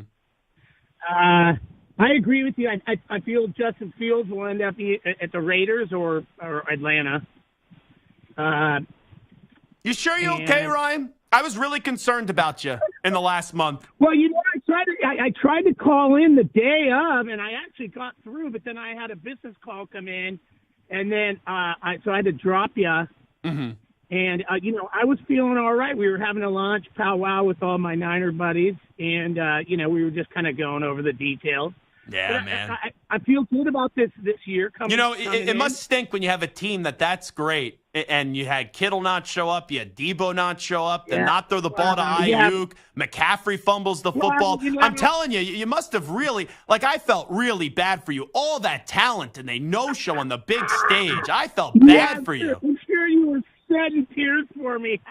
I was. I wore black the next day to work. I was mourning your funeral.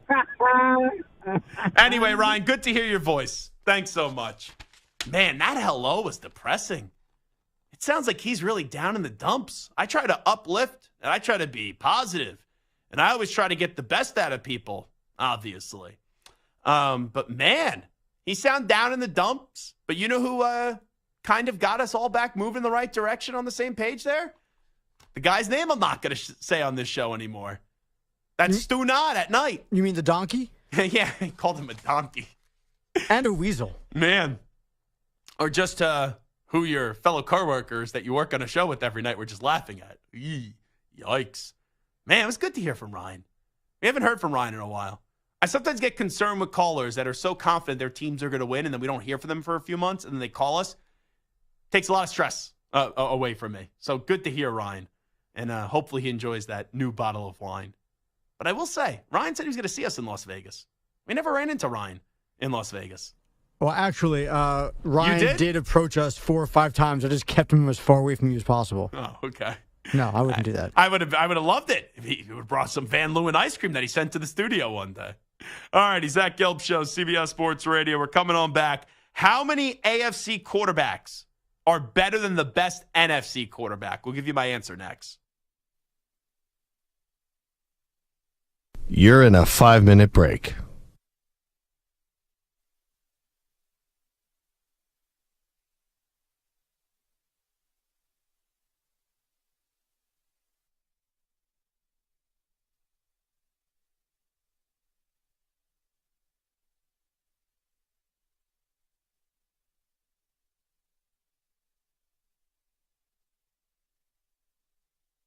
Four minutes, 30 seconds remaining.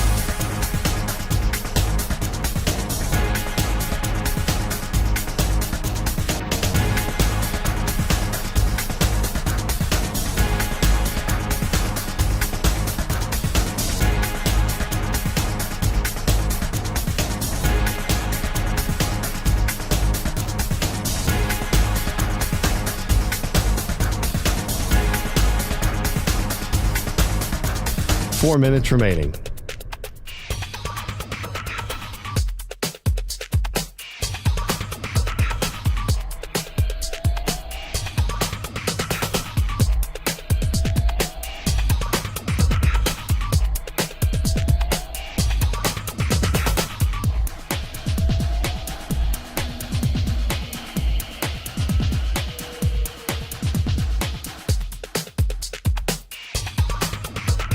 Three minutes, 30 seconds remaining.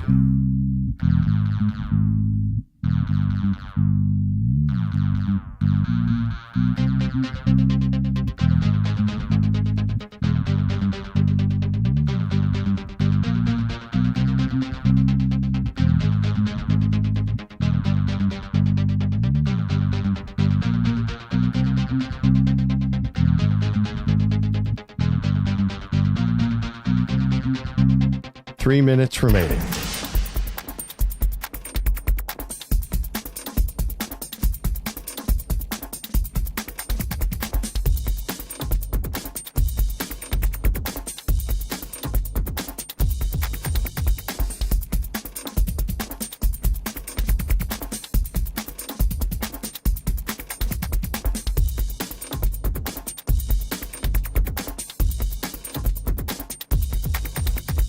Two minutes, 30 seconds remaining.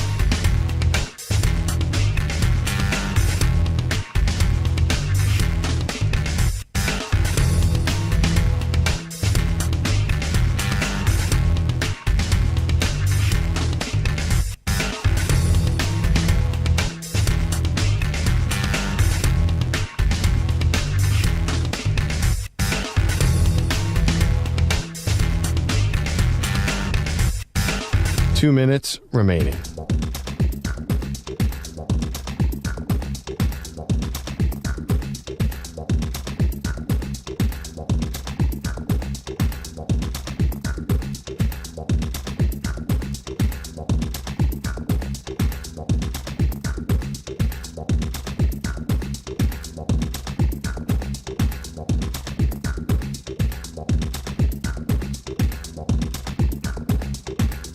One minute, 30 seconds remaining.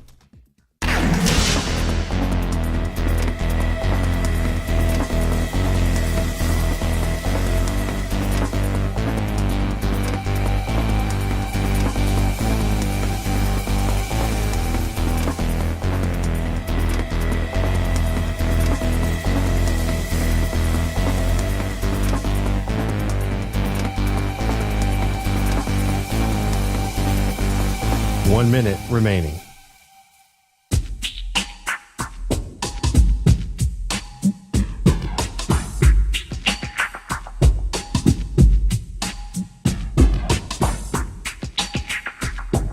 Forty-five seconds remaining.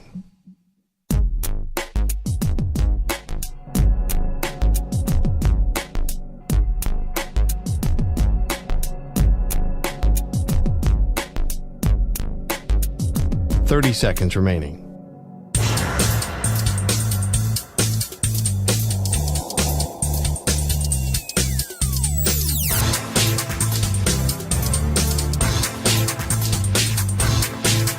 Fifteen seconds.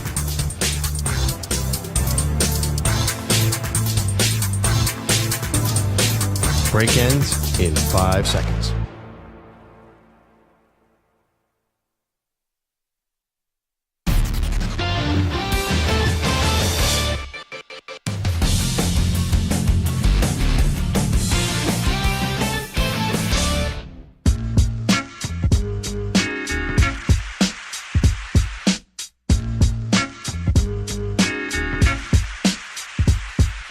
Now back to the Zach Gelb Show. All righty, this is Zach Gelb Show on CBS Sports Radio. So yesterday, we were talking about how many great quarterbacks or good quarterbacks there are in the AFC. And when you ask who's the best quarterback in the AFC, clearly it's the best quarterback in the NFL and Patrick Mahomes. But then after that, right, you have Burrow, you have Josh Allen, just for starters. And then I started to think to myself, well, who's the best quarterback in the NFC? And when I asked that question, I gave the answer of Matthew Stafford. And Samter said no. Stu said no. But then Samter, towards the end of the show, said, I was thinking about what you were saying there. And Stafford's actually the quarterback that is the most trustworthy in the NFC. And when you laid the argument out that you did with all the concerns about the other quarterbacks, I see where you're coming from. So let's have a different conversation from there. Because of how uncertain it is in the NFC. And Stu, your best quarterback in the NFC was what, Jalen Hurts, I believe? It was Jalen Hurts, yes. And Samter, your best quarterback in the NFC was whom? Same. Okay, so it's both Jalen Hurts. So you guys want to go Jalen Hurts, I go Matthew Stafford. When we ask the question of how many quarterbacks in the AFC would you rather have over your guy, what's going to be the answer? What's going to be the number? For me, Mahomes, obviously, Joe Burrow, Josh Allen, Lamar Jackson, I'm even throwing C.J. Stroud in the mix already with what he did in year one, and then Aaron Rodgers. I have 6 quarterbacks that I would take in the AFC before my best NFC quarterback, and that's Matthew Stafford. Now, sometimes I say things on this show, and then I look at Stu. Stu gives me like, yep, okay, that makes sense. And I look at Samter, and it's always 50-50 with Samter. Samter either gives me the, yep, nope, solid point. I like working with this guy. And then there's other times where he's like, I am appalled. You had that Samter snob takeover where like your nose just goes up in the air. I am appalled that this man just said what he said on this fine radio program. You sound like an 18th century Englishman. Yeah, give me your tea and crumpets, sir. Oh, no, sir. What are you saying? Oh, no. So before I get why you're so annoyed with me over what I just said, which I thought was a pretty generic take just looking by your reaction, I will say the stock of Samter is skyrocketing. When I first started to fill in on this show and then it eventually became my show, I would look at some of the comments about Samter and they would be very negative. Now, I tend to parachute in on other shows and see what's going on in the chat room, see what other shows are talking about. Sometimes it's good, sometimes it's bad, sometimes they're taking shots at us or whatever.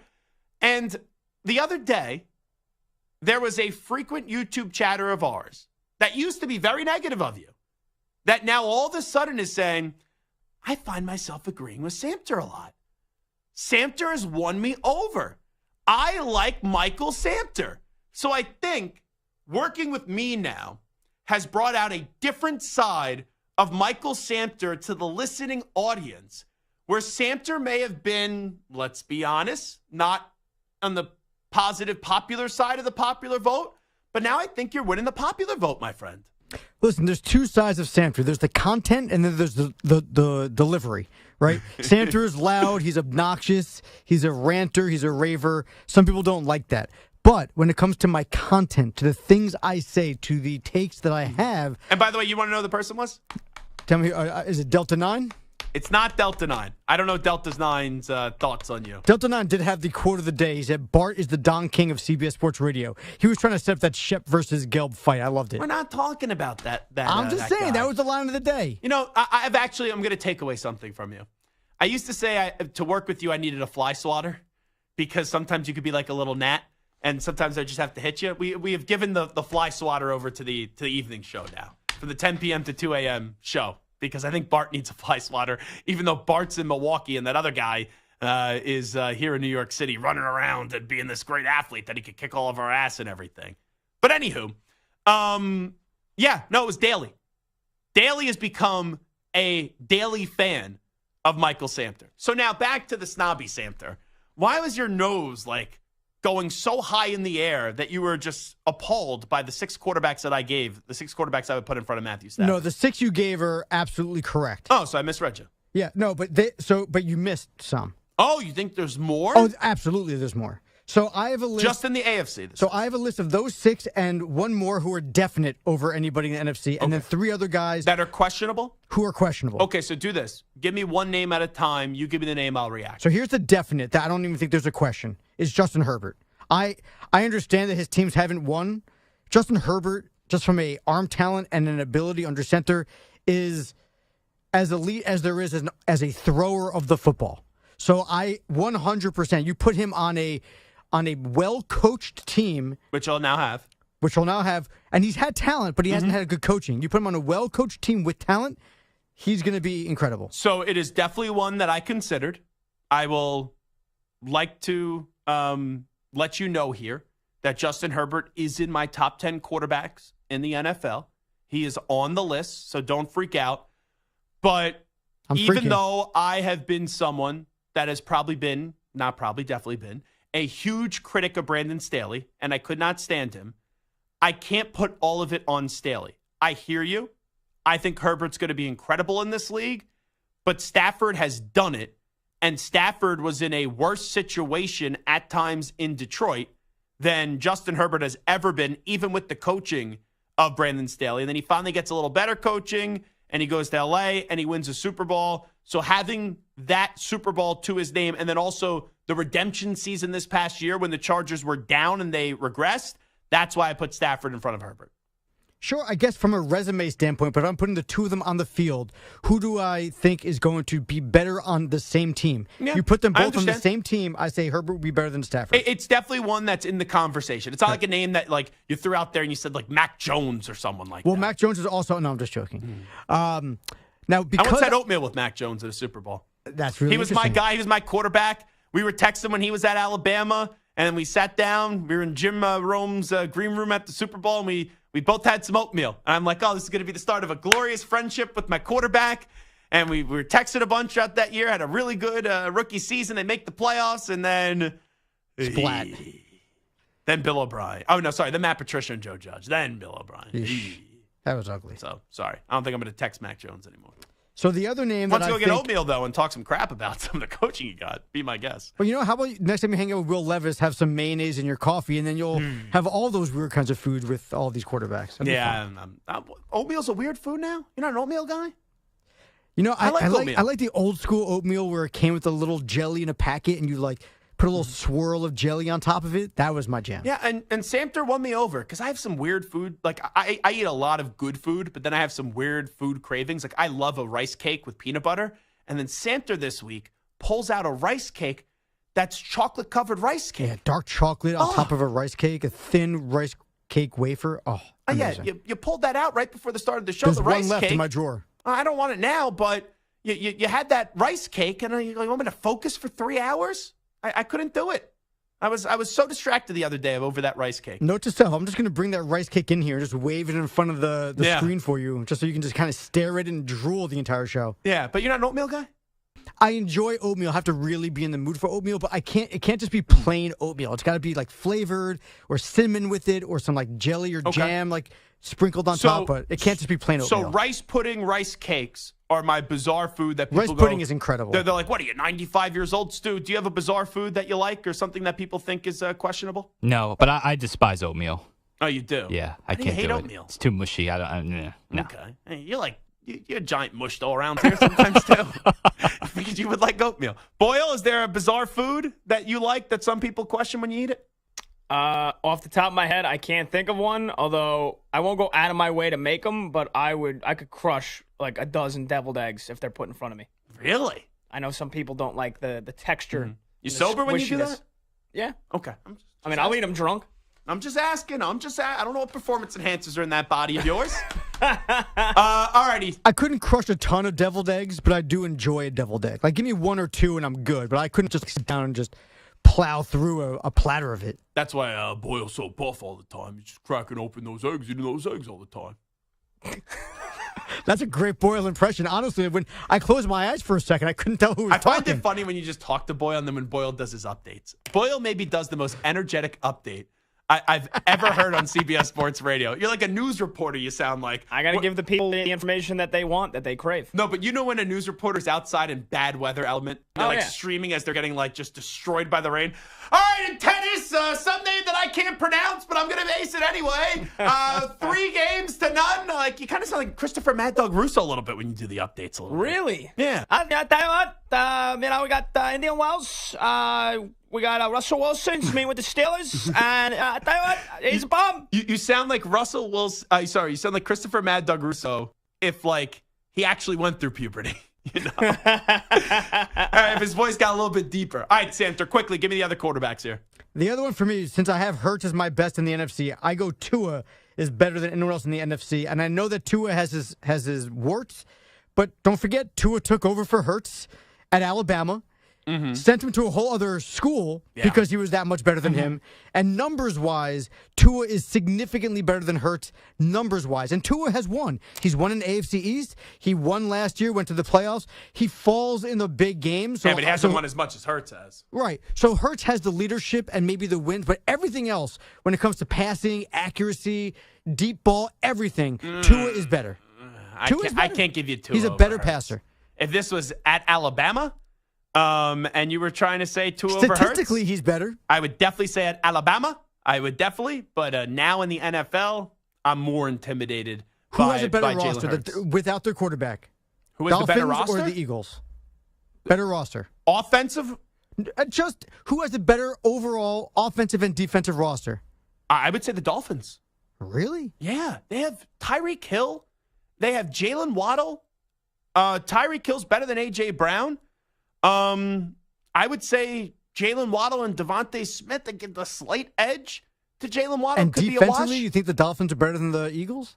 So that's one that is up in the air, debatable. But the Eagles' defense, they had maybe the worst defense in the league in the final 5-6 weeks of the season. They really struggled at the end of the season. I'm just saying, like the Dolphins at least just got hurt, right? And Hurts struggled while the defense sucks. So what I'm saying is, when the Eagles roster was dominating and killing everybody, Jalen Hurts looked great because their roster. Everyone was saying this is the best roster in the NFL. So both teams one of choked. them. Both teams choked last year. Yeah. But the Eagles were with Jalen Hurts at a time he was talked about midway through the season as MVP candidate. So was Tua. Tua was the leading MVP candidate midway through the season. But Tua's never really had a moment in the NFL. Like his best win was up against the Cowboys. They're known choke artists. So I can't he needs give that you moment, but statistically he's better than Jalen Hurts. If your best quarterback in the NFC is Hurts, mine is Stafford. I can't put Tua over either Stafford or Hurts. It is the Zach Gelb Show on CBS Sports Radio. Wait for this entertainment. Here we go, an exuberant, energetic CBS Sports Radio update from Pat the Bat, Pat Boyle. Hey, you want me to sleepwalk through it? Come on, Pat, go get him, Tiger. Sports Flash. All right, Zach, Warriors fans can exhale for now. An MRI on Steph Curry's right ankle has come back clean. He's not expected to miss much time. This came after last night's game against the Bulls, where Curry rolled his ankle with less than 4 minutes left to go and exited the game, only for Golden State to lose by 3. It has dampened the excitement after Golden State had won 12 of their last 15. After the huge news earlier in the week that the Broncos are releasing Russell Wilson, they gave him permission to speak to teams ahead of the opening of free agency next week. Russ met with the Giants yesterday. He's meeting with the Steelers right now as we speak.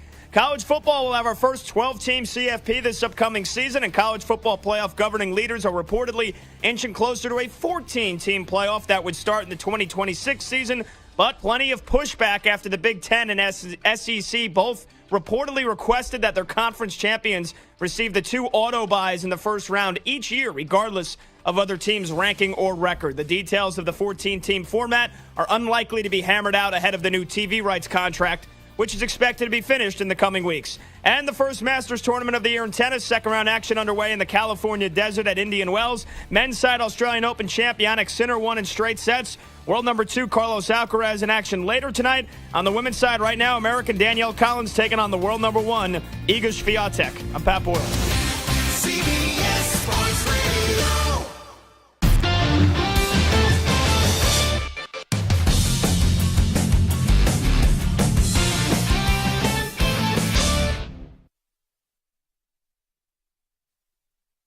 You're in a 5-minute break.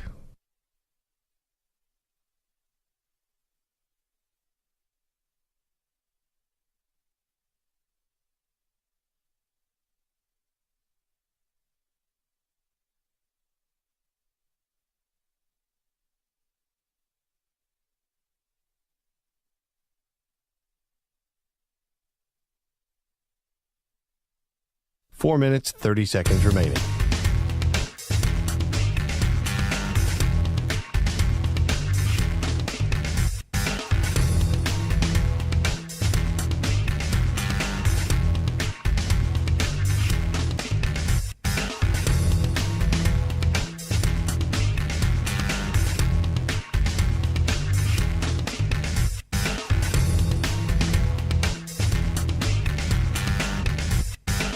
Four minutes remaining.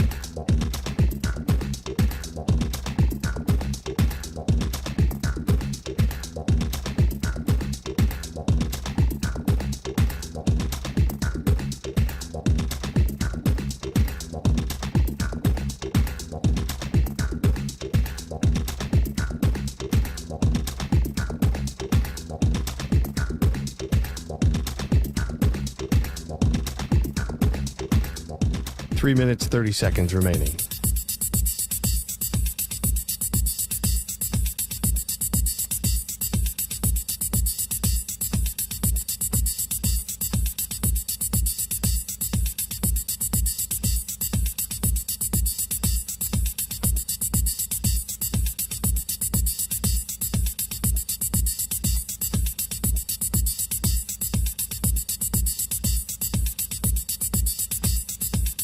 3 minutes remaining.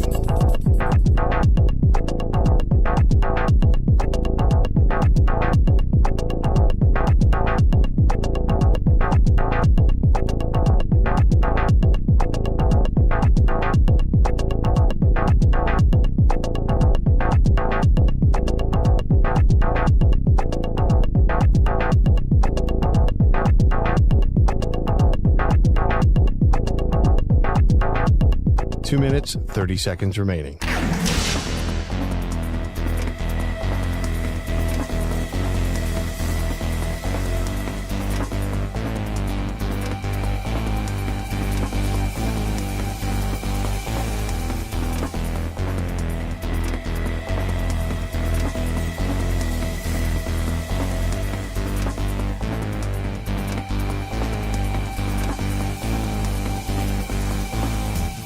Two minutes remaining.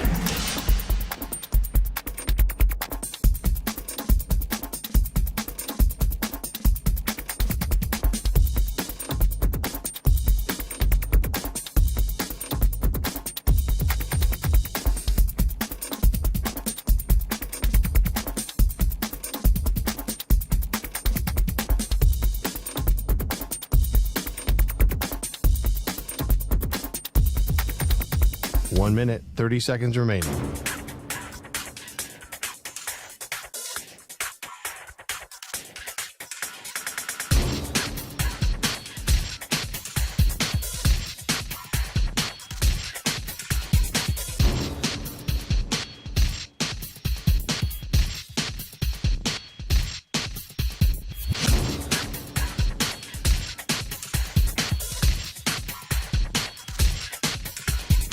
One minute remaining.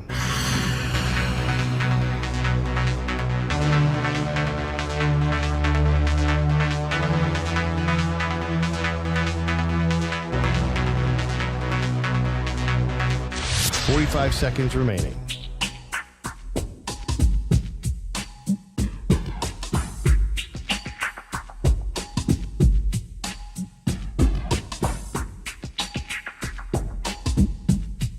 Thirty seconds remaining.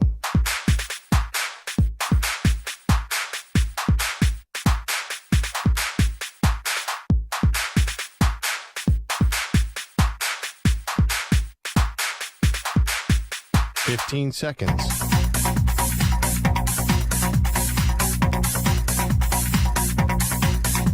Break ends in 5 seconds.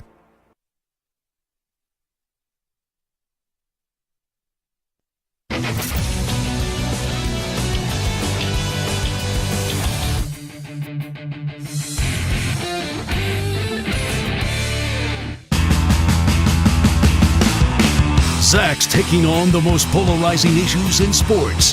Which side of the line of scrimmage will he end up on? Offside. Defense number 69. It's Onsides, Offsides with Zach Gelb on CBS Sports Radio.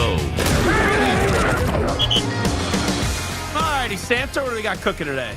All right, well, as teams trim salaries to get under the cap before next week's free agency, the Bills let go 3 key players, including All-Pro safety Jordan Poyer, All-Pro corner Tre'Davious White, who obviously was injured, and Pro Bowl center Mitch Morse. Onside, offside, the Buffalo Bills will be worse in 2024 than they were in 2023. I'm going to say something that probably doesn't make sense. But in football, when everyone's expecting a team to regress and a team to fall, it's usually the team that ends up being better than what people think.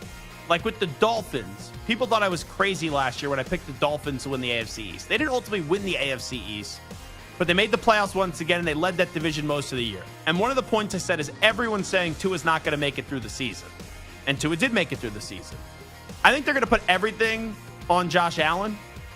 And then I got to see what they do in the draft, but I think Brandon Beane's going to be aggressive, and he's going to get another wide receiver, and you'll have Steph Diggs and probably a top 15 wide receiver, and then James Cook came on strong last season. So I think on offense, they'll have enough to win the AFC East and be one of those teams that could be close once again with Kansas City or Cincinnati, and then probably don't find a way to punch through and break through So I think they're going to kind of stay the same. I don't think they're going to get worse. I think they're going to be the same here, like 11 wins, 12 wins or so, and their ceiling is a playoff game win or two. So I'm going to go the Bills will be worse in 2024 than they were in 2023. I'm going to go offside on that one. Offside. Now, some sad news out of Kansas City as dozens of Chiefs fans who attended that sub-zero freezing playoff game against the Dolphins could be facing amputations from the frostbite they suffered. Dozens of them. In the past, obviously, games have been moved. We may have to go delete some of the takes that I had leading up to that game. I was like, I'd go to that game. That's crazy. Now, in the past, obviously, we've known games have been moved due to hurricanes, snow concerns, but not necessarily temperature. So onside, offside, the NFL should move games if the temperatures get too hot or too cold. Oh, I'm going to say offside on this one. And I hate to sound like an old man because I'm not an old man. But back in my day, when the Patriots were actually good, I went to a lot of cold weather games. Now, I also looked like I was like a sumo wrestler or something with how many layers that I was wearing to those games. But I was dressed properly. Sure. Actually, back then, no, I was just really fat back then, if we're being fair. But it didn't make myself look any better when I was wearing like 6 or 7 layers as well. No, I don't think you should move the game if the temperature gets too hot or too cold, because, like, how do you then decipher that? Like, there's sometimes where people say, oh, it's not healthy to be outside, and you go outside, it's like, what's not healthy about it? Then there's other times where you listen to the weather, and they're saying, oh, it's going to be great, and then it ends up being horrible. So I'm going offsides on that one.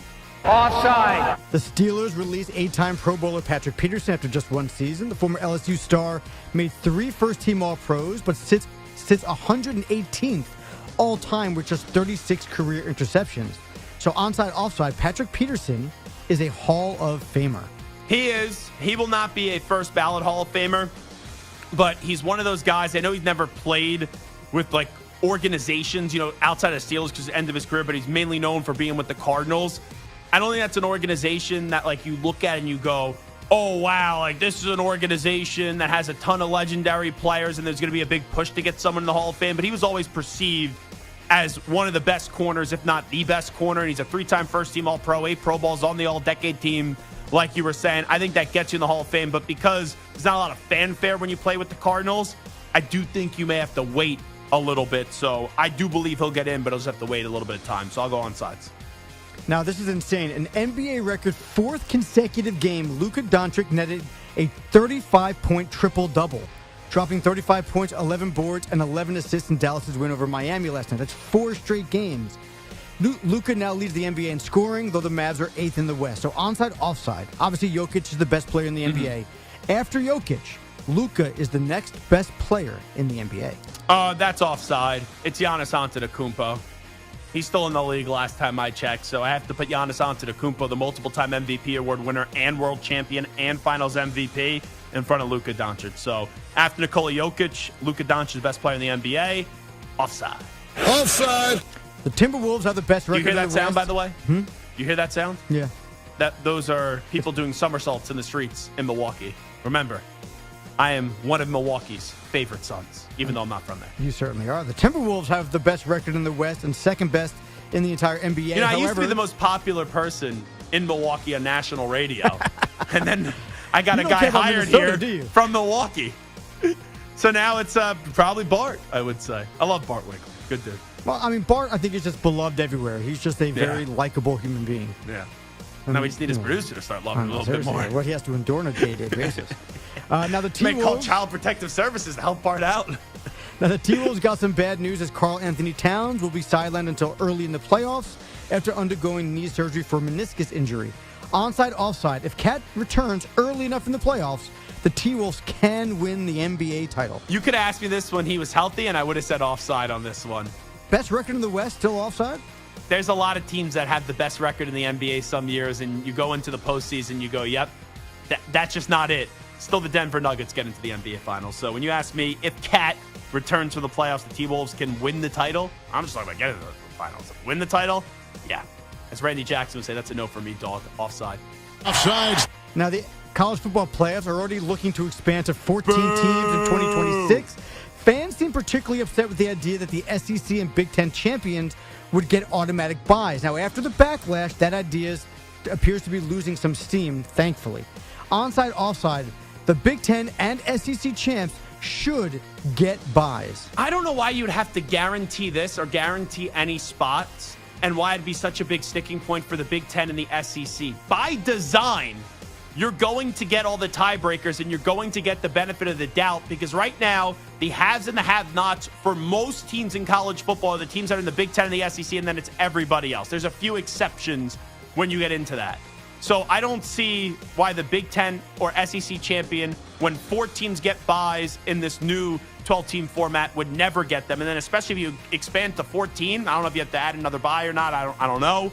I don't see how the Big Ten and the SEC would ever, even if you only get 4, would ever be left off a buy. I think it's more if there's a big upset in the title game. Like if Wisconsin beats Michigan in the Big Ten title game or something like that. And then Michigan doesn't win the Big Ten championship. And so now Wisconsin gets a bye even though they were like ranked 26th or something. But who knows? That won't seem to happen. No, I think if you're going to 12, just take the 12 best teams. I don't need all these teams to get guarantees. So I'll go offside. Now, Zach, what the hell's going on with your alma mater, man? Oh, seriously, yeah, man. Last night's Temple UAB game was flagged by a gambling watchdog for having my bookie, unusual wagering. Give me UAB minus the points. Hammer it. Now, before UAB drubbed your Owls 172, the line moved from UAB minus 1.5 to minus 8 before tip. It moved 6.5 points in less than 24 hours. And a source says watchdogs have been monitoring Temple games for a while. Those dirty, dirty Owls. I wish someone gave me a tip or two. Seriously, maybe make you're some the money. One. Maybe you're the one getting all the tips. No, it's not me. I don't have many connections anymore with my alma mater. I mean, you did take us out for steak, so who knows? Maybe there's some extra cash flowing in. You know, it's funny. My alma mater, they do a 30 for 30 list, 30 under 30. And there's some people in the media world that I look there and I'm like, man, I should be in there before those people. So I think my university's just like forgetting about me. Maybe they're saying that I'm the one here. I don't know. I have no information. I did read your name a couple times in these articles when talking about Temple. Trust me. If I had tips, I'd be using them to my advantage. I have no tips. But anyway, you're concerned about college programs getting caught in cheating scandals. I've always said this is where it's going to happen. It's in college. I'm going to say onside Owls. Let's hope this stuff isn't true.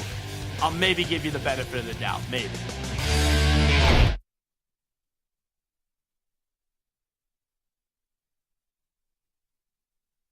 You're in a 5-minute break.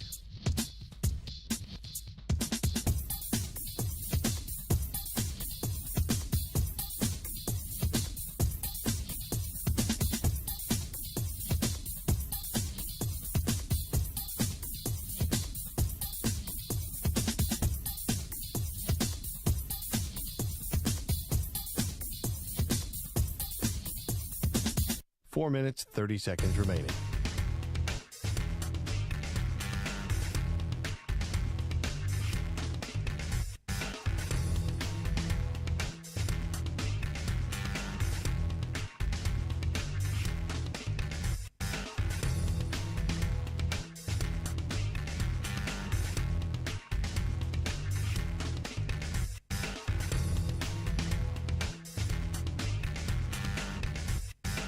Four minutes remaining.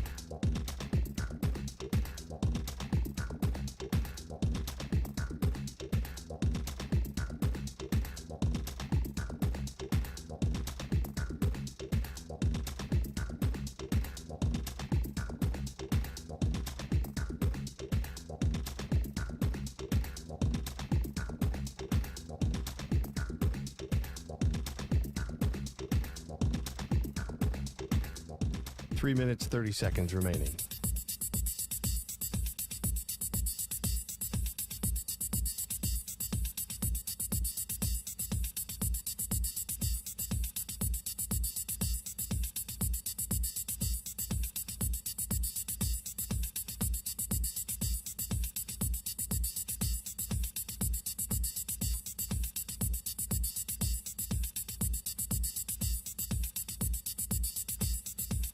Three minutes remaining.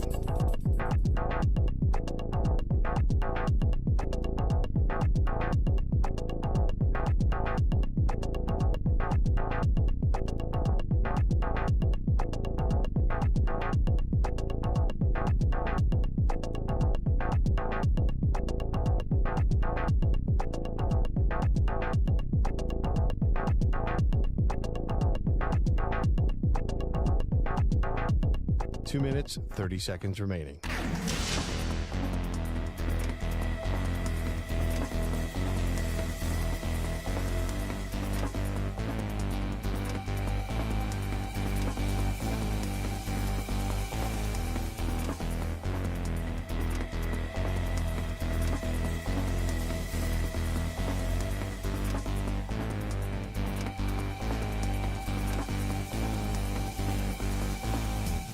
2 minutes remaining.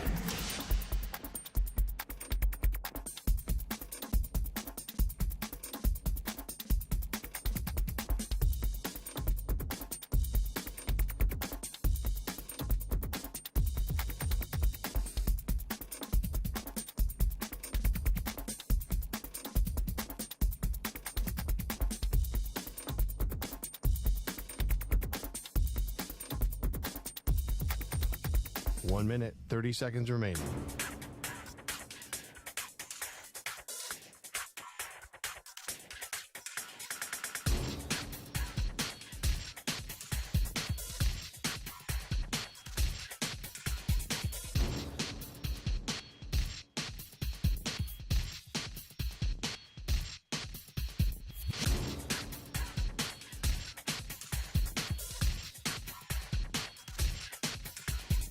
One minute remaining.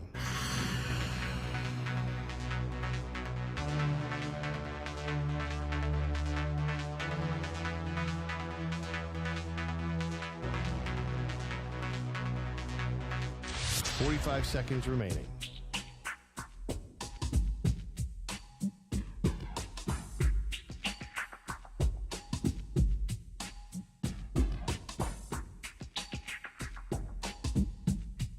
Thirty seconds remaining.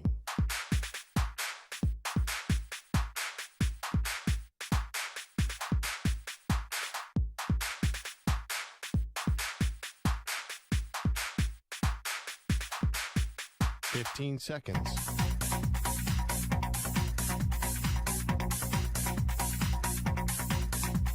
Break ends in 5 seconds.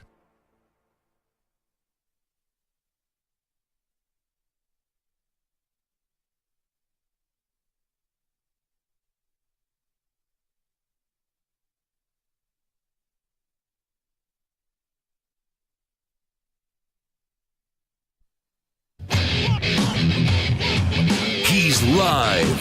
He's nationwide on CBS Sports Radio. This is the Zach Gelb Show.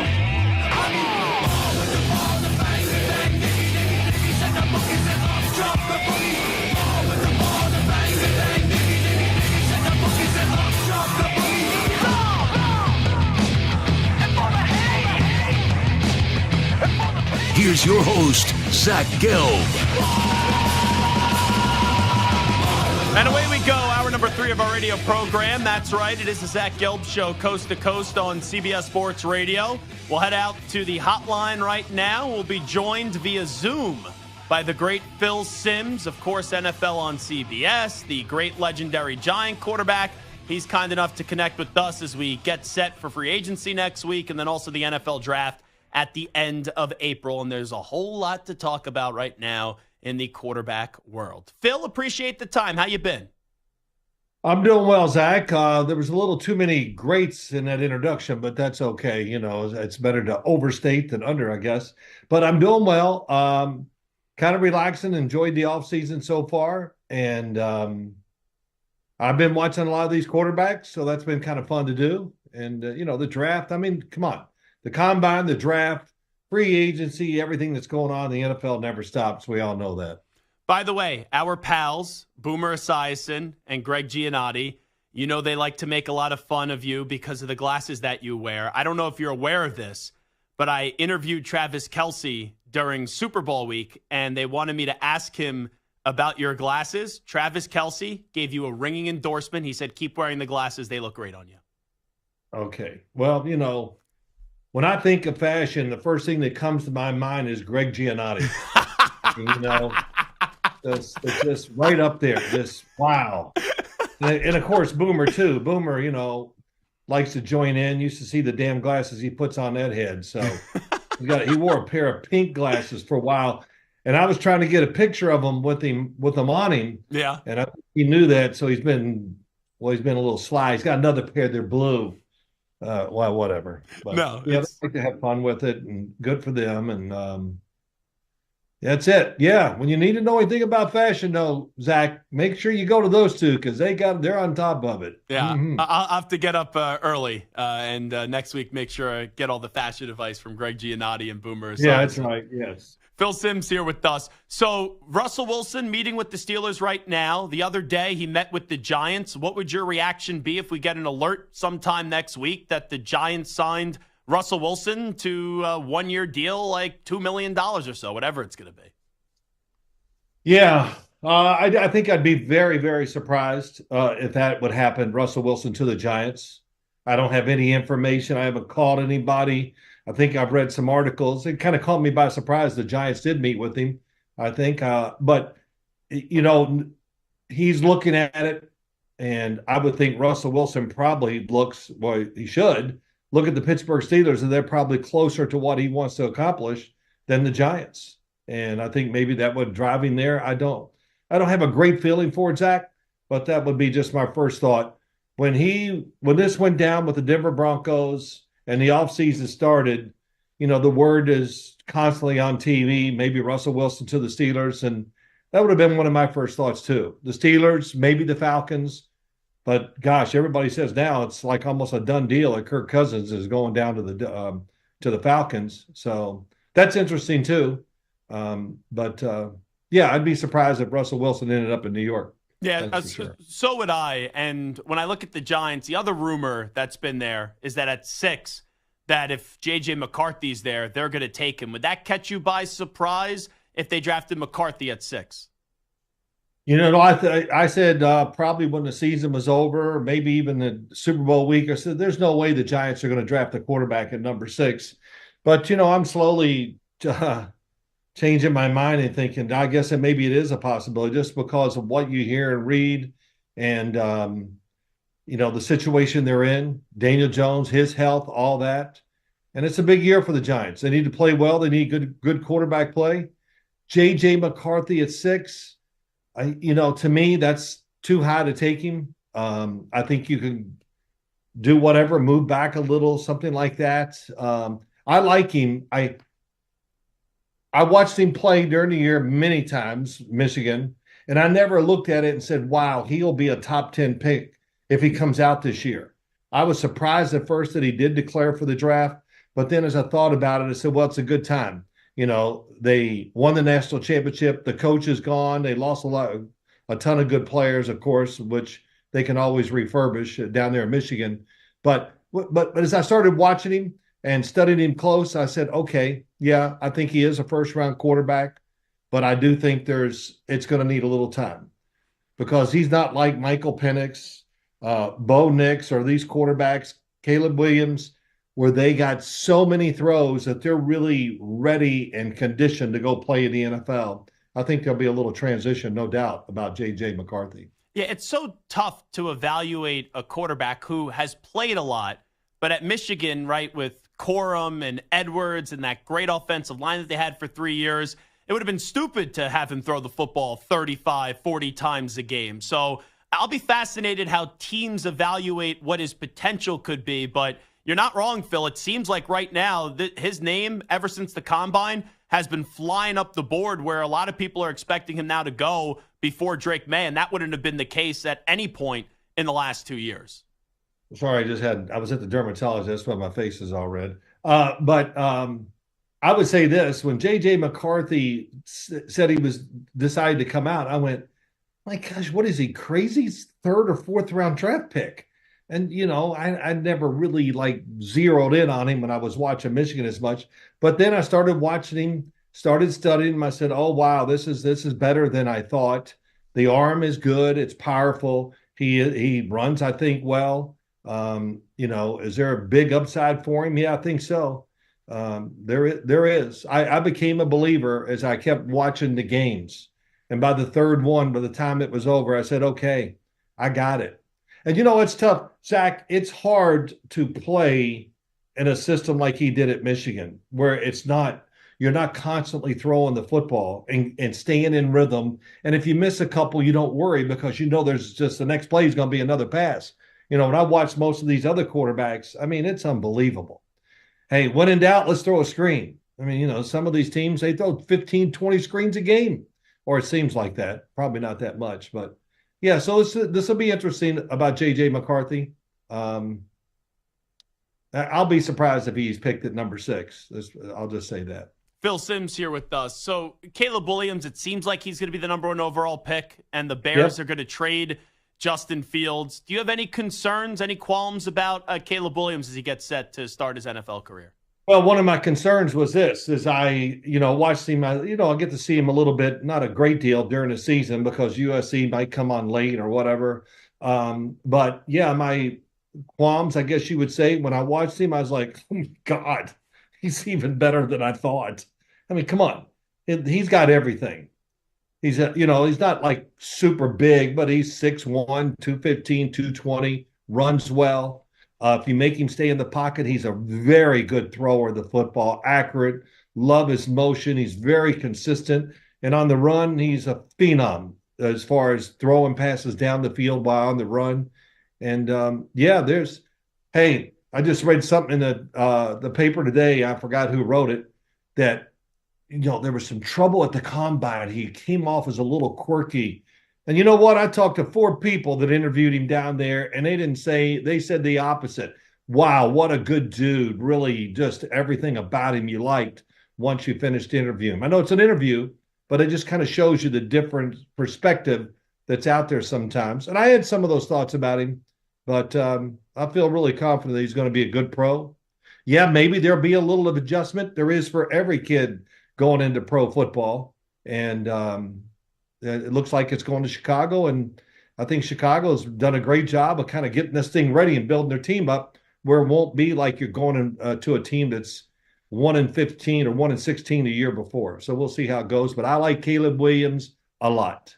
Yeah, I haven't thought about it because I saw the same thing that you were reading, that criticism of Williams at the Combine as Phil Simms is here with us. When you know that you're going to be the number 1 overall pick, I know you have to carry yourself still a certain way, but like if I knew I was getting a job one place and that's the place I wanted to go with, like when you have to talk to all these other teams, you're really going to get the best version of that person when you know when you're going to go. It kind of feels pointless. So I'll give him a pass on that one if that's the criticism. Yeah, listen, it's hilarious. Just the how, now we're, guys are ranked here, and then all of a sudden they fall, and then somebody from down below, we push it up, and the things are changing, and I don't know, all the talk. It's great for talk radio, and of course I love it too, but it wears you out. And now Jaden Daniels could be the first guy picked. Okay. Where'd that come from? Somebody write it and it becomes, a big talking point for everybody. So, but I do think just Caleb Williams will go first. I'll be really surprised if Jaden Daniels is not number 2 going to the Washington Commanders. And from there, we'll see. My first guess is that New England will not take a quarterback at number 3. And I've always thought that as soon as the season's over, I said, yeah, there's a lot going on up there. And, I see the quarterbacks, and I just think they can move down or do something different and get a player to help them right away, or get the quarterback at a place where they want to draft him. So, yeah, and I think New England, because I would like to see Jaden Daniels go there, but I'm with you. I think he goes 2. I would kind of pass on Drake May at 3, and then that decision comes down to, do you take Marvin Harrison Jr., who I think is the best player in the draft, or do you trade it and just get a haul of picks for maybe next year? Yeah, that's a good question. A lot will depend on what I think we'll get some of those answers in free agency, is like from New England. Will they sign a receiver, go out and get, pay some money to get somebody that's really fast and kind of change who their team is? Listen, it's no secret. They're a slow team. I mean, they're slow, period. And I would watch them last year, and the defense would be playing good at times, but the offense, man, every series, every play was just a grind. I mean, to get a 5 or 6 yard completion or a positive run, all those things. It was so they need speed on that team. They need quite a bit of help. So that's why it wouldn't surprise me they trade out at number 3. Are you shocked, Phil Simms, that Belichick is not going to be coaching next year? That he didn't get a job? Yeah, man. Listen. I mean, of course, I'm extremely surprised, and I think anybody that follows the NFL, I haven't heard anybody go, I knew he'd have trouble landing a job. So, yeah, I was surprised. I thought when he did that interview down in Atlanta, then he had a second interview, I think, or whatever. I said, oh, well, this is over. He'll be the next head coach down there, but it didn't work out. And, sitting out this year, I don't know what his ambitions are, or does he want to coach again or look for a job again next year? I would say he probably will. That'd be my guess. Talking to Phil Simms right now. I saw your son put out this list the other day, and he had Drake May as the 6th best quarterback in the draft. What do you see? Just wondering with Drake May. Well, I watched him really close, and listen, I try to treat them all the right way, and I understand, and it's not easy sometimes to say something about a player that's not positive. I struggle with that always when I'm doing the draft, especially with the quarterbacks. But when I turned it on, I did this. Sims Complete. I did it with my young son, Matt. We do some podcasts. And I said, I have to admit, when I turned Drake May on, because I didn't get to watch him during the season a lot because, North Carolina went on the national game and didn't get to watch him as much. But I had read everything that people were saying. And I said on the podcast, I was surprised. It wasn't like watching Caleb Williams, Jaden Daniels, Bo Nix, where I was kind of like, wow, they're even better than I expected as I study them and see their team and all that. So, yeah, he's got a lot of good things on his side. But, my son does what he thinks is right. And Drake May, I was thinking as time has gone on, it seems this thought about him where he's falling in the draft is real. So that'll be interesting. I haven't ranked them yet. And, I don't know. Yeah, I probably will rank the quarterbacks here in the next week or two or something like that. Just put them how I think they might go in. Or I'm going to put them in the order where I think they really are just for me. That's really what it is, right?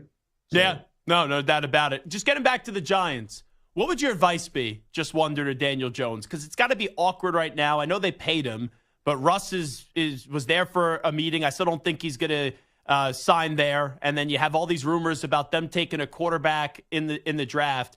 From one Giant legend to a Giant quarterback, just what advice would you give Daniel Jones right now? Hey man, there's only one advice, and I'm sure he's all right. Hey, head down and let's go. That's all you have, and there's nothing I can tell him that's a secret sauce or something that's going to change who he is. Just be tough and fight for the job like it's the last thing you'll ever get in your life. And that's what you do. And, he is a hard worker. I think he's a talented quarterback. And it needs to come together this year for him, for the team again. We thought it did 2 years ago. And last year was a big disappointment. But, he has the talent to be a very good starting NFL quarterback. And he's got to display it on a more consistent basis. And he's got to take charge of the team. Zach, I think that would be my one criticism of Daniel Jones.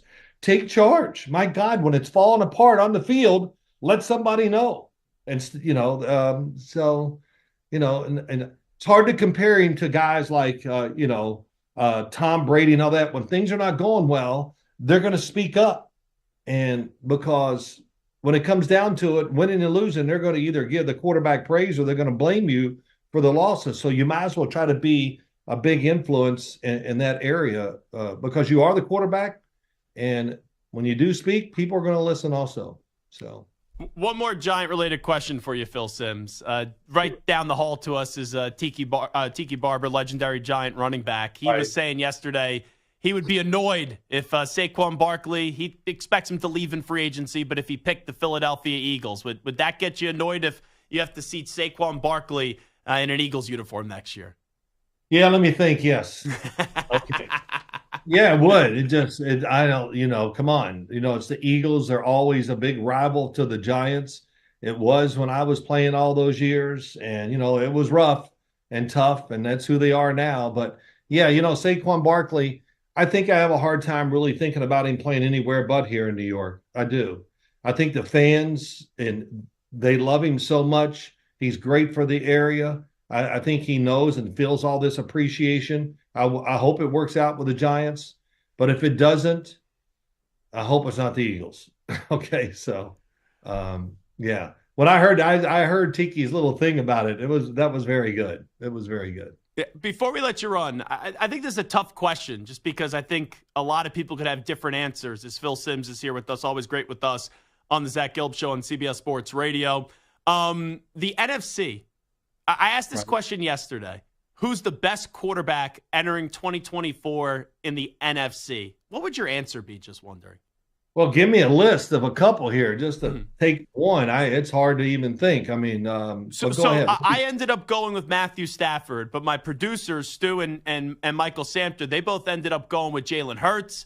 Obviously, Dak Prescott has been in the conversation. Some people even saying Brock Purdy, Jordan Love after what we've seen this season, but I ended up going with Matthew Stafford.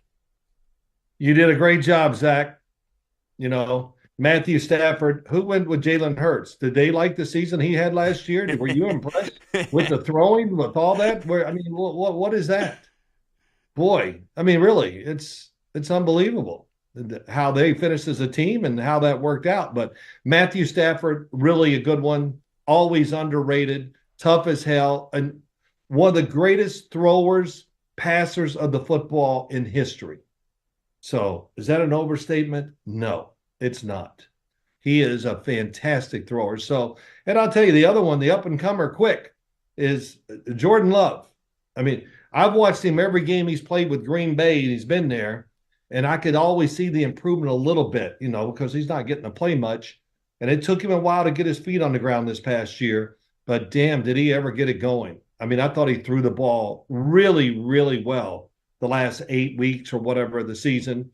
And, of course, when they lost to San Francisco, was probably maybe one of his worst games of the year, I thought. He just didn't plant his feet and just really let the ball go, which he'd been doing from, a lot at the end of the year, and that's why they got in the playoffs. But Green Bay's looking pretty smart for what they did now, right? Yeah, it's kind of crazy, Phil, because you had Green Bay trade Rodgers, you had the Texans obviously trade Deshaun Watson, and then you had the Seahawks trade Russell Wilson. It's not like any of those three teams ended up face planting. I know the Seahawks ended up getting rid of Pete and they just brought in a new coach, but you got some players on that team. Love looks like he's the real deal. And my, oh my, CJ Stroud, I've never seen a rookie season like that from a quarterback.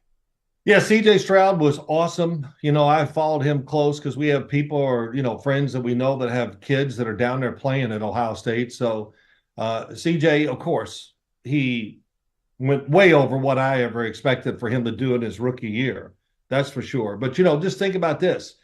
If Jordan Love would have been drafted and had to go in and play wherever he was drafted in his rookie year, he would be tossed aside by now. Yeah. Because he wasn't ready. And, I didn't, as I watched him at Utah State, there were a lot of things I liked about him. The size, every once in a while he'd make a great throw. But I thought he was really inconsistent throwing the football. And being under Aaron Rodgers, he kind of mimics Aaron Rodgers quite a bit in what he does now, and it worked well for him. But he needed that time. There's no doubt about it. And maybe, you could almost say the same thing about Aaron Rodgers. He needed a year or two before he got on that field. Or I'm going to say he needed it, but he got it, and it really helped him tremendously, that extra time getting ready to be to take over a franchise, which is, let me tell you, it's hard to be a franchise quarterback in the NFL. He is Phil Simms. Make sure you check out his podcast with his son. I always love listening to that. And then another season of football, Phil, will be coming right around the corner before we even know it. Appreciate you doing this as always, my friend. All right, Zach, my pleasure. And listen, you're looking great. There you go. I like the picture of you before and you're on there. You're all jacked up. But listen, great talking to you. And we'll catch up soon, maybe before the draft. And I'll give you my list of the quarterbacks and everybody else. It's good because today I spent a little time with receivers. I'm going to watch offensive linemen here probably over the weekend. And believe it or not, I love watching the offensive linemen and judging it. Yeah, bunch of big guys hitting people. Who doesn't like that stuff? Yeah, it's great. Nothing like seeing a guy 350 pounds, really athletic or whatever. That's what really gets me. But hey, look, it's all good. Thanks for spending the time or letting me come on, and we'll talk soon. You got it. There he is, the great, and I mean the great Phil Simms joining us on the Zach Gelb Show on CBS Sports Radio. Always love our conversations with him. I could talk with him all day. We'll take a break. We'll come on back after these short messages. You're in a 5-minute break.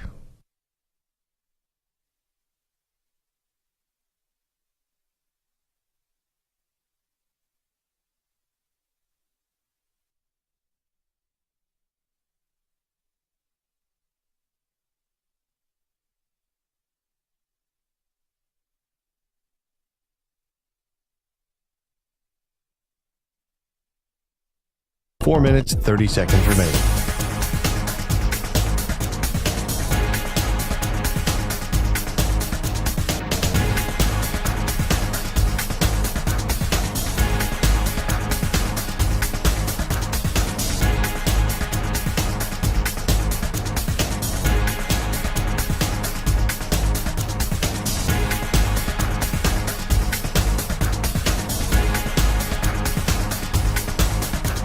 Four minutes remaining.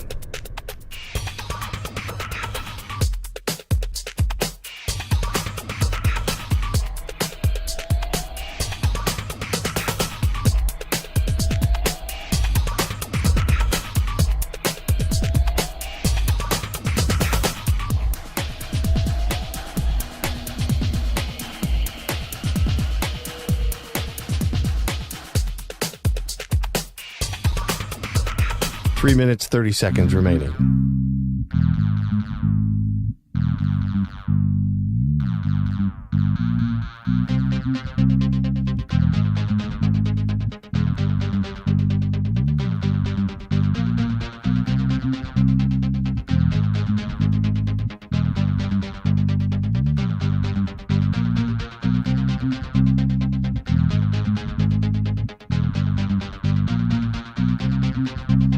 Three minutes remaining.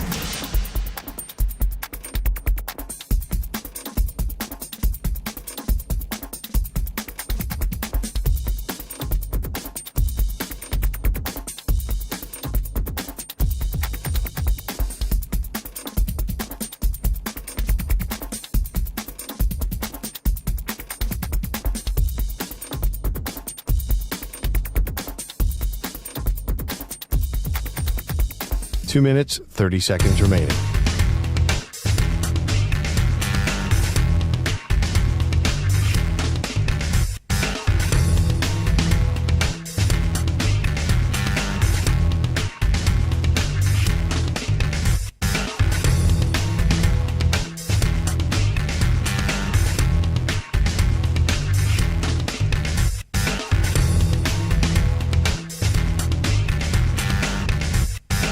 Two minutes remaining.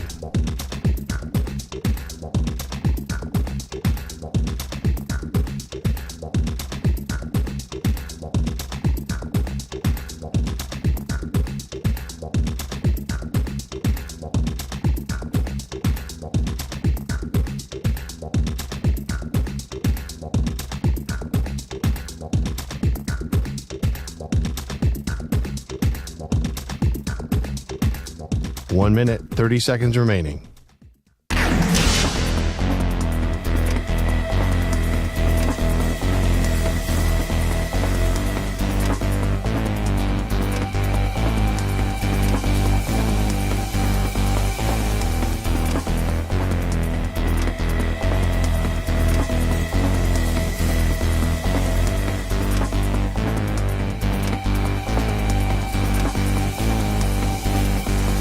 One minute remaining.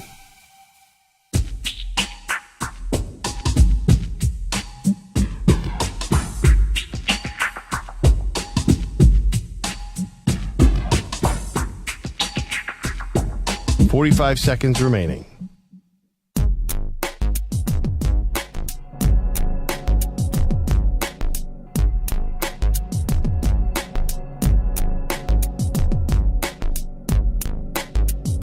Thirty seconds remaining.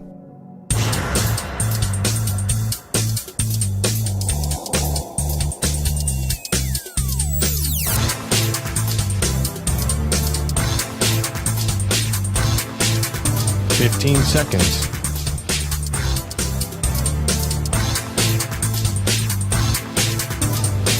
Break ends in 5 seconds.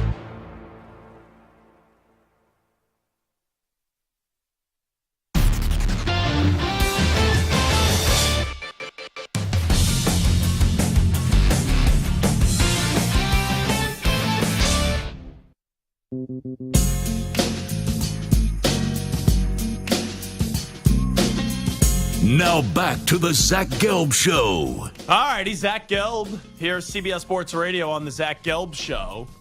I will say, I think we need to bring Phil Simms on more often. Anytime Phil Simms has come on recently, since we've done this show streaming on youtube.com/CBS Sports Radio, is able to see us, he just gives me a lot of compliments with the way that I look. You know, I may need to just get like that recorded and just start putting that on like all these websites and things like that. Phil Simms saying I look jacked. Phil Simms saying I'm looking good. Man, on a Friday, that just sends you right off into the weekend in a very positive mood. I'll tell you, it's so tough to do things on Friday night because I don't know why. Like, I walk out of the studio Monday, feel great. Tuesday, feel great. Wednesday, feel great. Thursday, feel great. But on Friday, and I know that's the start of the weekend, I hate making plans on Friday. Like, I have plans tonight, and for some reason, I don't know why, every time I make plans on Friday, I don't want to say I regret making those plans because it's not nice to the people that I'm having the plans with, but I just feel absolutely exhausted and wiped. Like, I can't even imagine, like, I don't have much responsibilities. Samter has a wife and a 14-month-old daughter. Like, when you go home and your daughter is beautiful, just full of energy, you must be wiped on a Friday.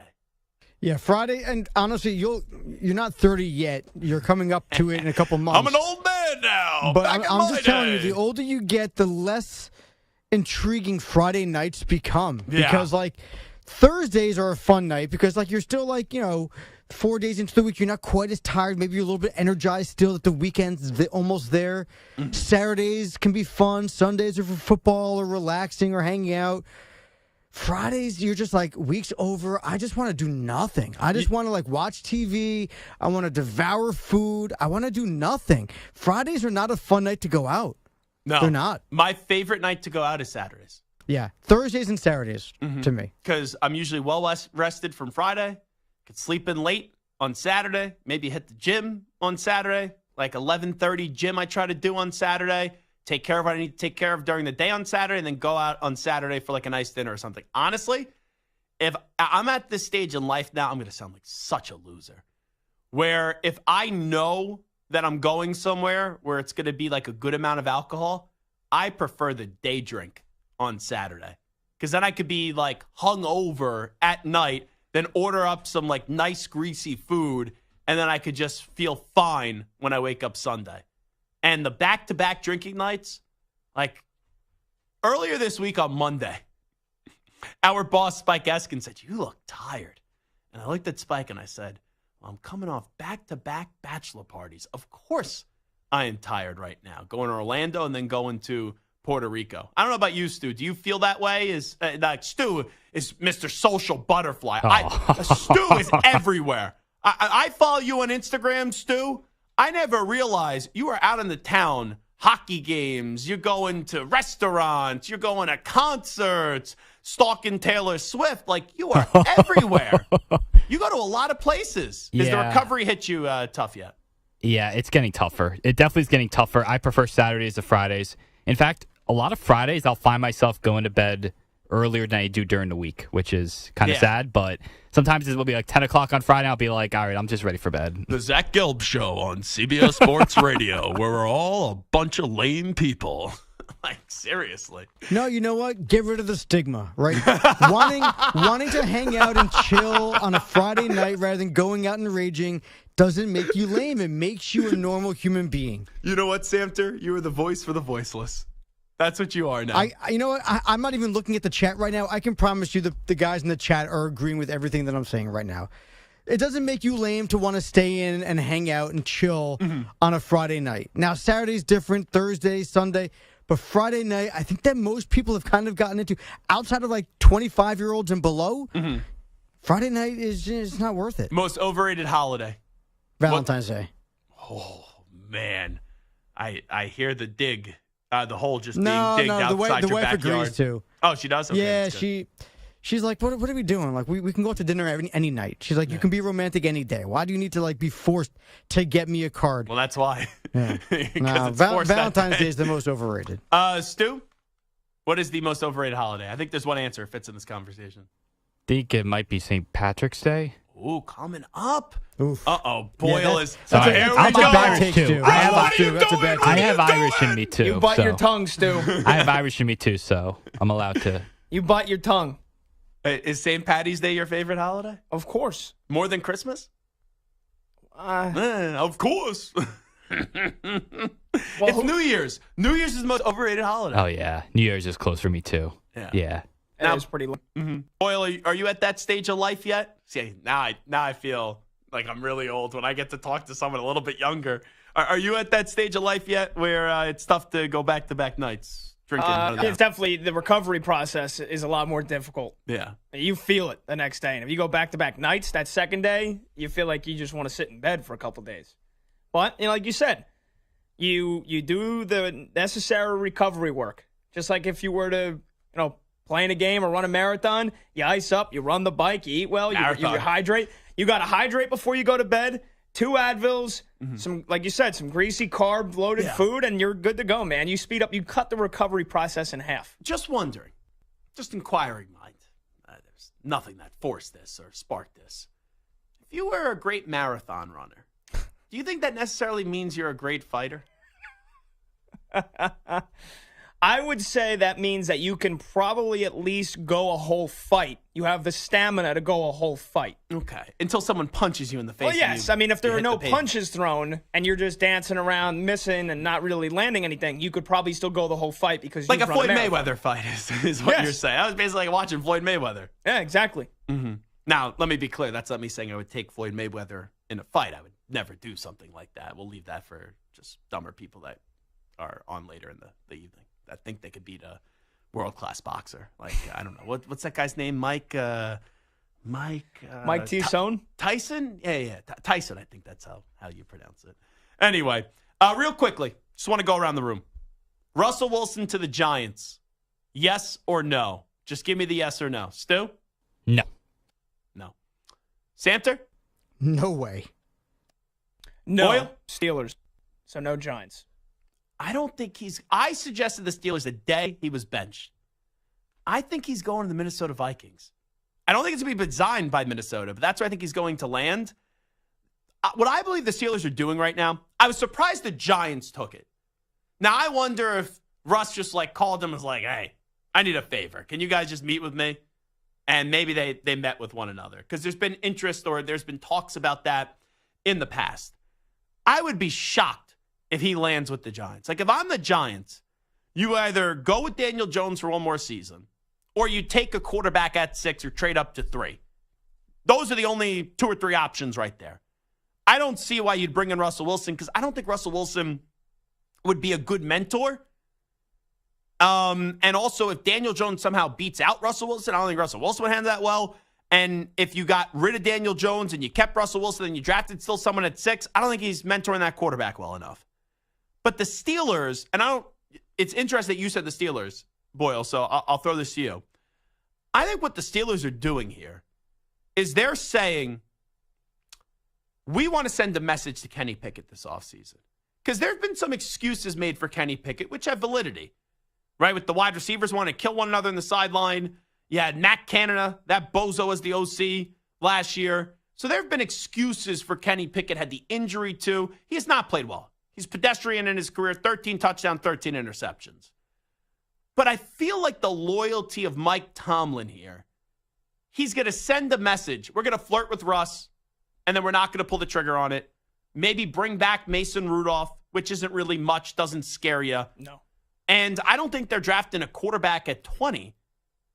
I keep on going to the Steelers. Now, what they should do? Yeah, trade for Fields. Sign Russ. I'm on that train. I don't believe in Kenny Pickett. But I think they're going to give Kenny Pickett another shot. So why do you think they're actually going to sign Russell Wilson? Because they need a quarterback. Like you said, they're going to run it back. Mason Rudolph's going to be their backup. Now, look how many years Mason Rudolph has been there. They don't have a good pick to use in a draft on a quarterback unless they trade up. So let me ask you this. If Russell Wilson's going to the Steelers, you're just saying because they need another quarterback. You don't think he's the guaranteed starter there? I think it would be whoever performs better in camp. I don't think Kenny Pickett, as much as they say it, I think they did enough to hurt his confidence by basically doing the opposite, saying, out everything but in broad daylight, we don't believe in Kenny Pickett as our quarterback. And now I think they're kind of backtracking a little bit, Mike Tomlin and the Steelers brass and Brass and Omar Khan, but I don't think they believe in him, just like you don't, just like most people that have watched him through 2 years, whether it's fair or not. I know he hurt his ankle this year and then didn't play again the rest of the season, but he wasn't very good before that.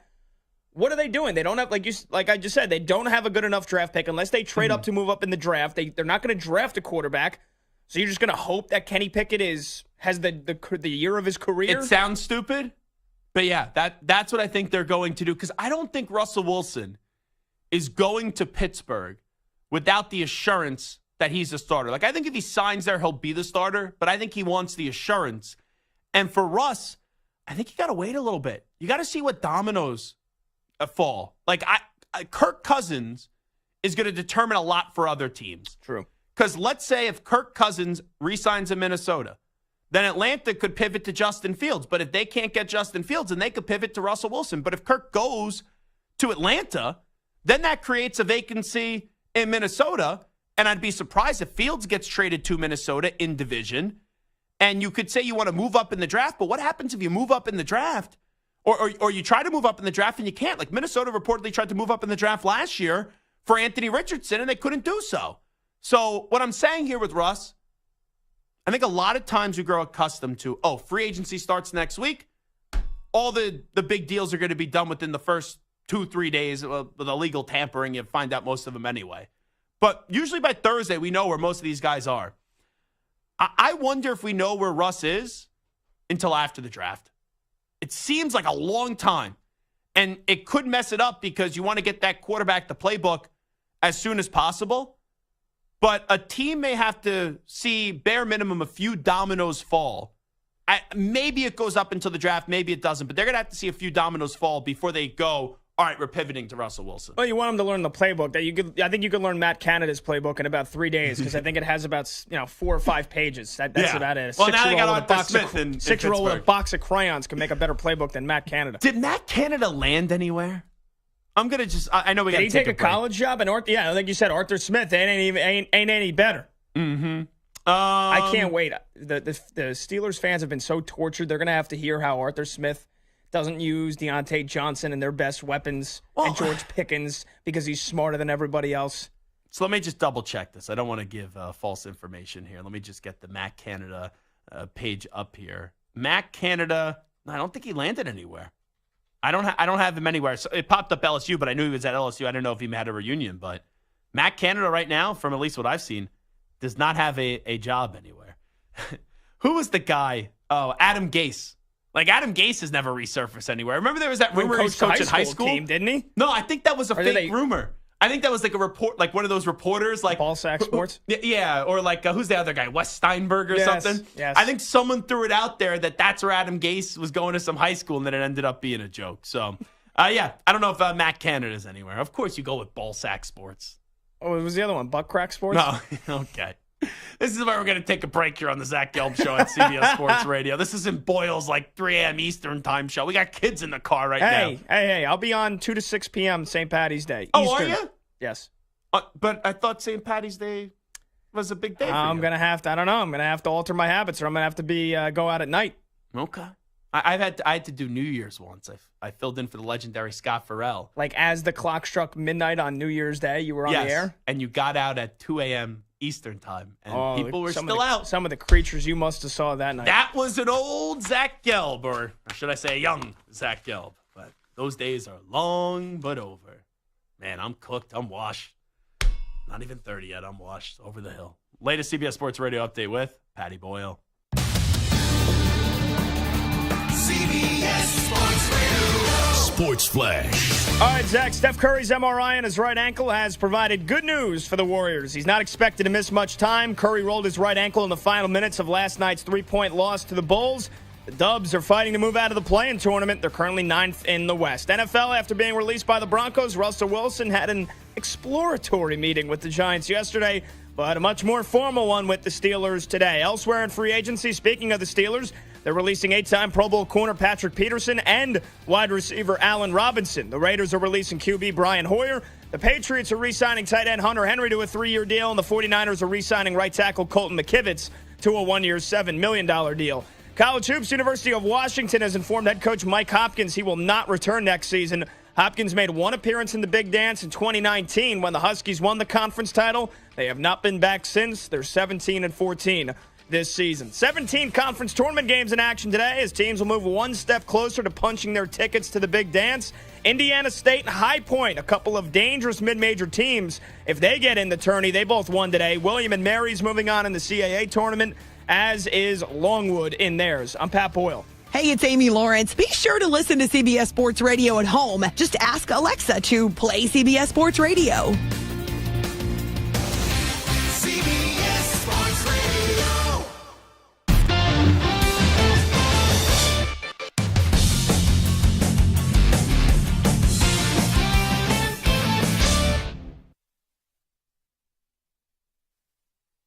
You're in a 5-minute break.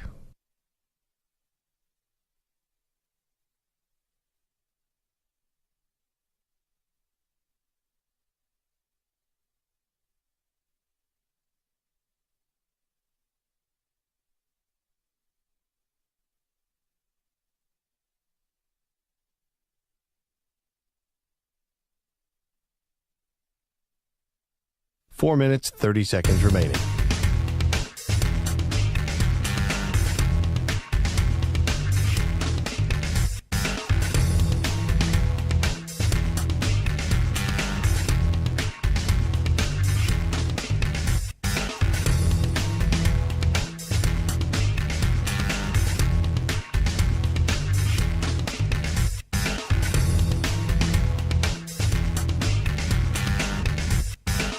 Four minutes remaining.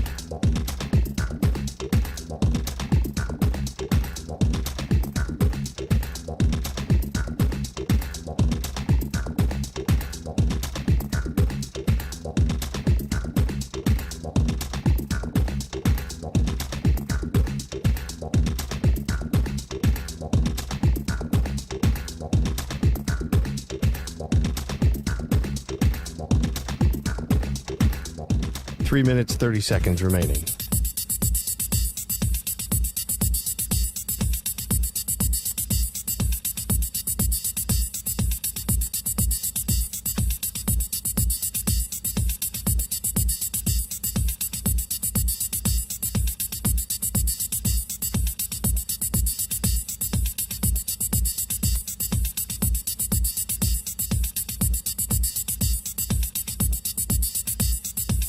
Three minutes remaining.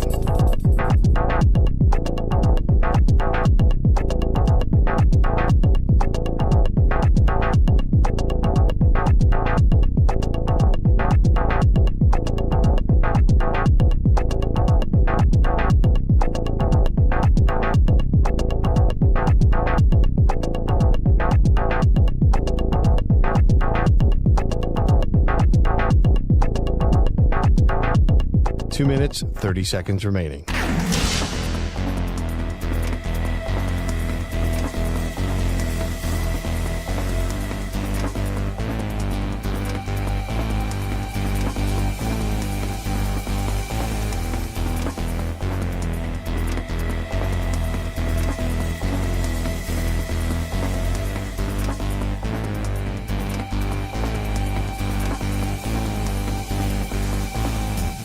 Two minutes remaining.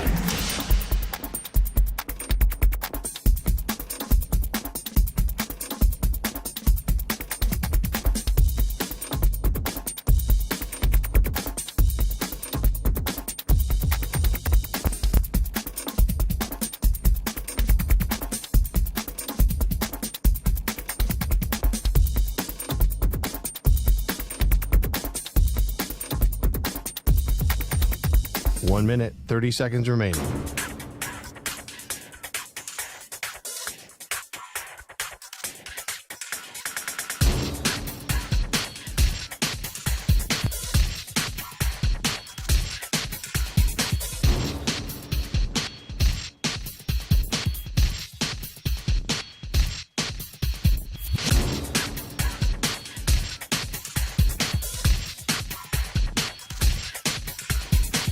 minute remaining.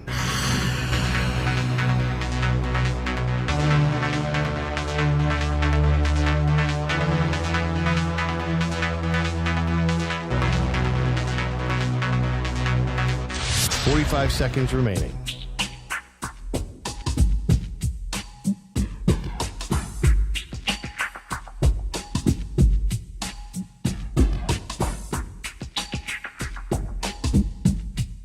Thirty seconds remaining.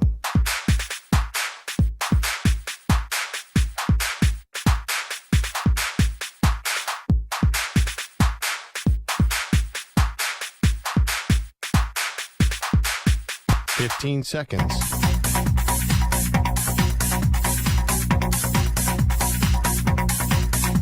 Break ends in 5 seconds.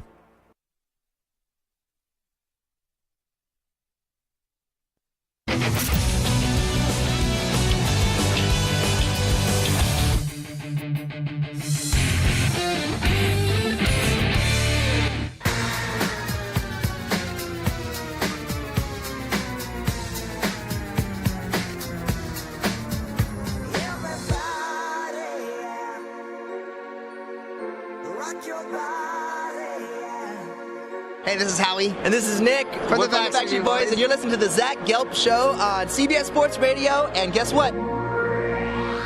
Zach is back. All right.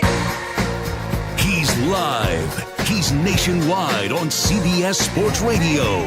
This is the Zach Gelb Show. It's time to answer Ask the Pros question of the day, and it's brought to you by O'Reilly Auto Parts. Will on Long Island says, Zach, do you think Jaden Daniels will move past JJ McCarthy and Drake May in the quarterback rankings? You could submit a question by tweeting at CBS Sports Radio or at Zach Gelb using the hashtag #AskThePros. Think O'Reilly Auto Parts for all your car care needs. Get guaranteed low prices and excellent customer service from the professional parts people at O'Reilly Auto Parts. The JJ McCarthy part threw me off because I think the conversation is more so Drake May or Jaden Daniels. And I do believe, and I've felt this way now, even before the combine, where if I'm a team picking at 2, because we all know Williams is going 1. The Bears are taking Caleb Williams. They're going to trade Justin Fields. And Caleb Williams is going to be the next guy or the guy in Chicago. The Commanders at 2 is fascinating. Now, Robert Griffin III joined us earlier in the week. He says he believes it should be Jaden Daniels. And I'm right with him.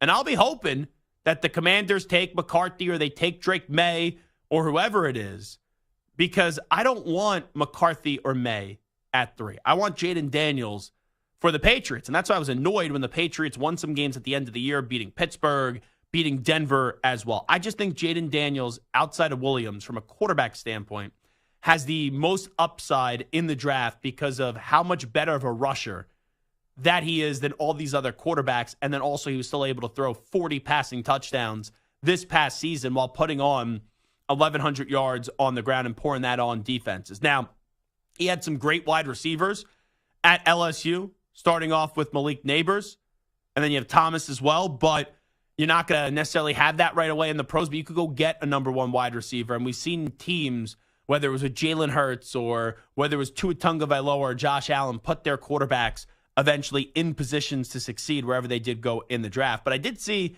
Santos show me before the show, there's been all this talk about Drake May falling, right? That's been the big buzz topic off the combine. Drake May, it was Williams and May, 1-1A, 1-2, even a debate should May be in front of Williams. That was the debate all throughout the college football season, it felt like.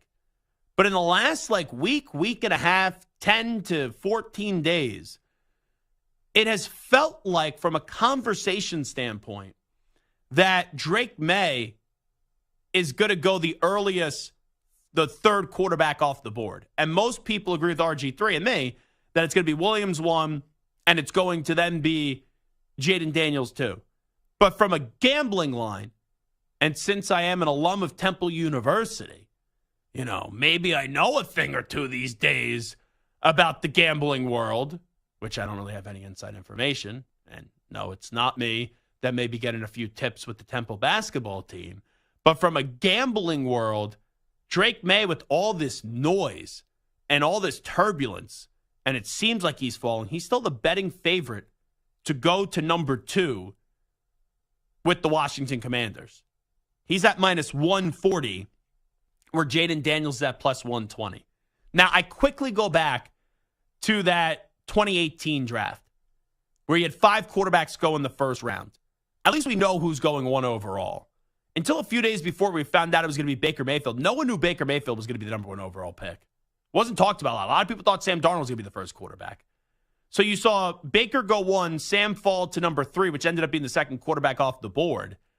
And then the third quarterback that year, I remember, like, people talked about the potential of Josh Allen, but a lot of people thought Josh Rosen would be the third quarterback off the board. And it ended up being Josh Allen at 7 to the Bills, and then Josh Rosen being the fourth quarterback off the board, 10 to the Cardinals, and then all the way down at 32 to make it the 5th quarterback in the first round, it was Lamar Jackson. I don't think we're getting 5 quarterbacks in the first round. Before the Combine, I said, even though I don't have J.J. McCarthy as my 3rd best quarterback or my 4th best quarterback, I thought the quarterbacks that were going to go in the first round were going to be Caleb Williams, Jaden Daniels, Drake May, and J.J. McCarthy. I kind of feel like after the Combine, though, we're going to see 5 quarterbacks actually go once again in the first round. I know we've seen that since then, but I was just using that draft as reference. The Trevor Lawrence draft, we had 5 quarterbacks go in the first round as well. But I think we're going to get definitely McCarthy go in the top 10 now. I could see it just with how much people are talking. I don't think May's going to fall as much as what people think. And then I do think someone's going to scoop in the first round to go get Michael Penix Jr. So that's where I'm at as we conclude this week. All righty, we'll be back on Monday at 3 p.m. Eastern, noon Pacific. Big thanks to everyone listening, calling, tweeting throughout the week. Also participating in the YouTube chat, youtube.com/CBS Sports Radio. Ryan, Stu, Samter, thank you as always. Best crew in the business. We out. Bye-bye. Talk Monday, everybody. Peace.